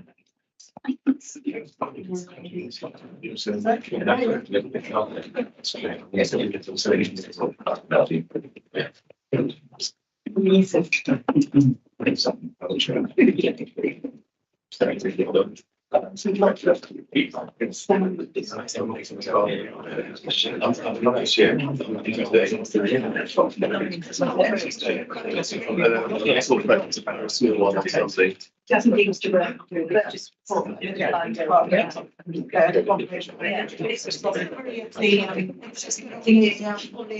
it says budget. That is correct. I don't talk Thank you so much. Thanks for staying so late. Right, we're on to paper A6, which is the interim budget scrutiny report, not as advanced on the agenda, the report of the budget working group, because the budget working group hasn't met yet, it will meet in January.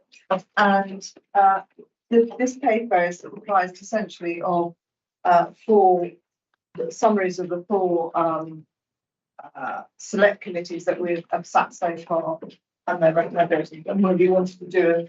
Yeah, I mean, in the interest of tonight, I was just going to ask basically sort of two things. Firstly, to reinforce what Mary said about the programme. First week of January, the objective is to create the draft report. Second week of January, budget working group will meet to review the report.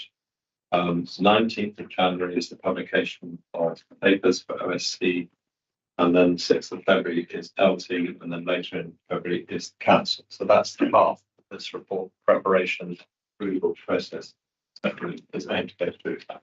On the second page of this paper, interim paper, 2.1, there's wording under the Scrutiny Committee is recommended. I wish to table an alternative wording which goes as follows: that if we would be minded to agree, we can incorporate it in the terms of reference of the budget working group.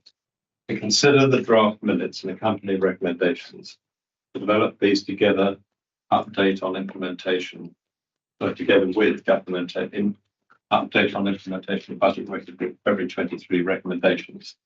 The report we received previously from the Director of Financial Management and the minutes of OSC of today, budget scrutiny of the resources and chief executive departments, into a referral, paper, into a paper referring to the leadership team for formal response. And in other words, what we're saying here is rather than just drafting a paper based on minutes, as in the circulated paper, it's based on the minutes, the update we received from Lisa Taylor as Director of Finance, and the minutes of today, which bring in the resources and chief executive group. And there may be some further responses, which I urge you to go back to Mary on her call for questions, supplementary questions to be asked. And it will need to decide as budget working group whether that's attached as an appendix or if it's just circulated material. That's all I really wanted to say. So if I could ask you to approve that alternative wording to the reference, that'll make the process go ahead. So essentially, this is the meat of what will be the budget working group's consideration, and if everyone's happy with that, we agree the amended recommendation. Also, taking into account that there will be some more detailed questions to the directorates, and those responses may form part of it as well. Can I just say, for us, that was the wording which is circulated informally. Does everyone agree that? Yes, very good. And we can move on to paper A10 and the key decision tracker. This is obviously important because this is where we put up any things that need further examination of the slip past us. So I'm looking now at page 1 of anticipated key decisions, and I'm just going to call through the pages, but these can be found 1, 2, 3, 4. I know we run out of numbers. So now we do 3, 4, 7, 3, 4, 7, 3, 4, 8. 3, 4, 9, 350. Yes. Going through these, we've wondering to some of it might want to go to some of our committees. Yes, exactly. I'm wondering about the page 248. advice and guidance contract. And I also want to bring to the committee's attention on page 347. The voluntary sector support fund, I've alluded to it earlier in the meeting. But this has been an ongoing issue for some time in my ward, and it's been recently raised by residents. And I'm waiting to have a meeting with the lead member officer to see whether it needs to come to committee or not. Can I clarify on that? Since this report was published, that has been to the leadership team. Yep. On the 6th of December. That's right, That's been taken, that decision. And as a result of that, an issue has been raised with me. Okay. I'll leave you to pursue. To make sure that, and then 348. Some pre-decision scrutiny of the borough-wide information advice. That's going to the leadership team on the 17th of January. So we're a bit late for that. You could still look at something. Look at the leadership team report. Yeah. Okay. So thank you. To say that will be. We have to be out of committee because there obviously isn't time to. No, but we can still work with you so you can see it. Okay, Comments. Excellent. Okay, so that's all picked up. So 349, 350, 351.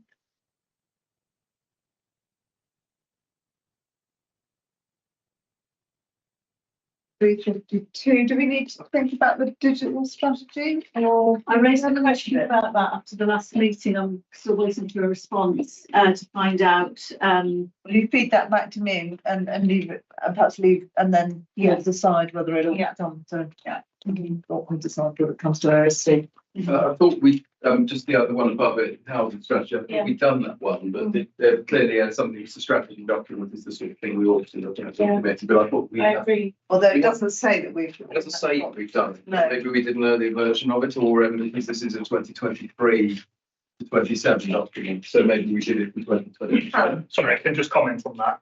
So I was informed by governance manager that the dates have changed on that one. That was after I published it, so I believe it's 24 to 28, but I'll get you confirmation on that. I'll go back and I'll find out if it is something, because there's been a few housing strategy. That's very lucky. Okay, so that we definitely need to get to the bottom of it. It sounds like something we probably. Good call, I think. Thank you. I don't think it is a new one. 352, 353, 254. This is not here, but I'm looking at these 355,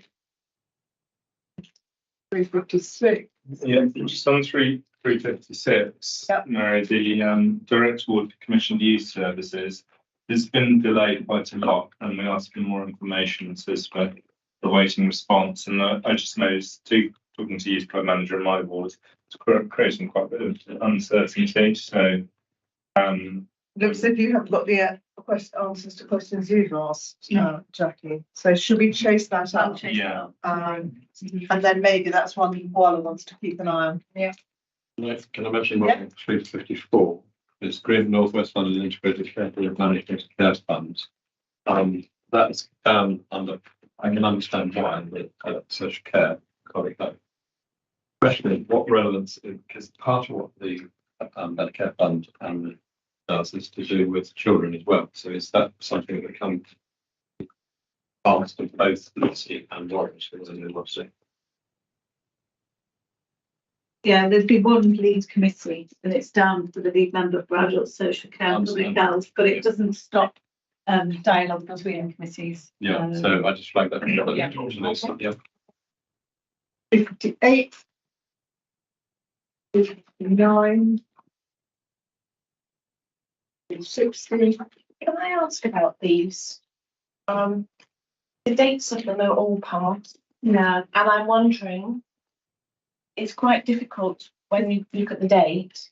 It doesn't necessarily tell you, is this something that's This passed? is what the committee's raised this with me before, and Definitely still so if some of the key decisions at the beginning have definite dates, like those on the 6th of December on page 1. Yeah, it's the last leadership meeting. What this date means is it relates back to when it was put on the forward plan. So when this the top one on 360, utilities contract for water, blah, blah. That was put on the forward plan at a date in, the 28 days that it has to be on the forward plan would expire on the 11th of April 2023. But I have discussed, and I'm still discussing with colleagues, the lead member decisions, because those are the decisions where it's been more difficult for me to identify a date when they're going to be taken, because with leadership team you have like a fixed date that you can go with. So I am honestly working on that because the committee's raised it with me at least twice before. It makes it quite It difficult does to make see it which ones are urgent and which ones not so much. Yeah, it does. Sorry. Yeah, so firstly, I'm behind 357 bottom, towards Stand Playground. There are the comments column on the right hand side. But OSC sort information key decision 15 November. Governance box to confirm this key decision was a grant. What does that mean? It doesn't say what the information was that was requested, but I think that it was presumably that it was a grant and not council funding. But I would have thought that was. Well, that was in the title, grant wasn't it? funding. Yeah. That information would be sent to the family services committee. Is KD is our scrutiny just, so is the KD just to accept it? Or with grants, you have to have the KD to accept. I think for some of these, the committee has said that they want there to be further scrutiny, but others, they've said that the committee would just like further information to be provided, and this would be further information. What are two people I don't remember getting any information. Would you mind just checking that? Yeah. Okay, I'll check. I'll do that. Thank you. 362, 363, 364, 365. Putting the limits of my counting ability now. 366, 367, 368, 369, and 370. Okay, Sorry, may I just quickly query one on page 347? Supplemented emergency response claims firefighters. Yeah.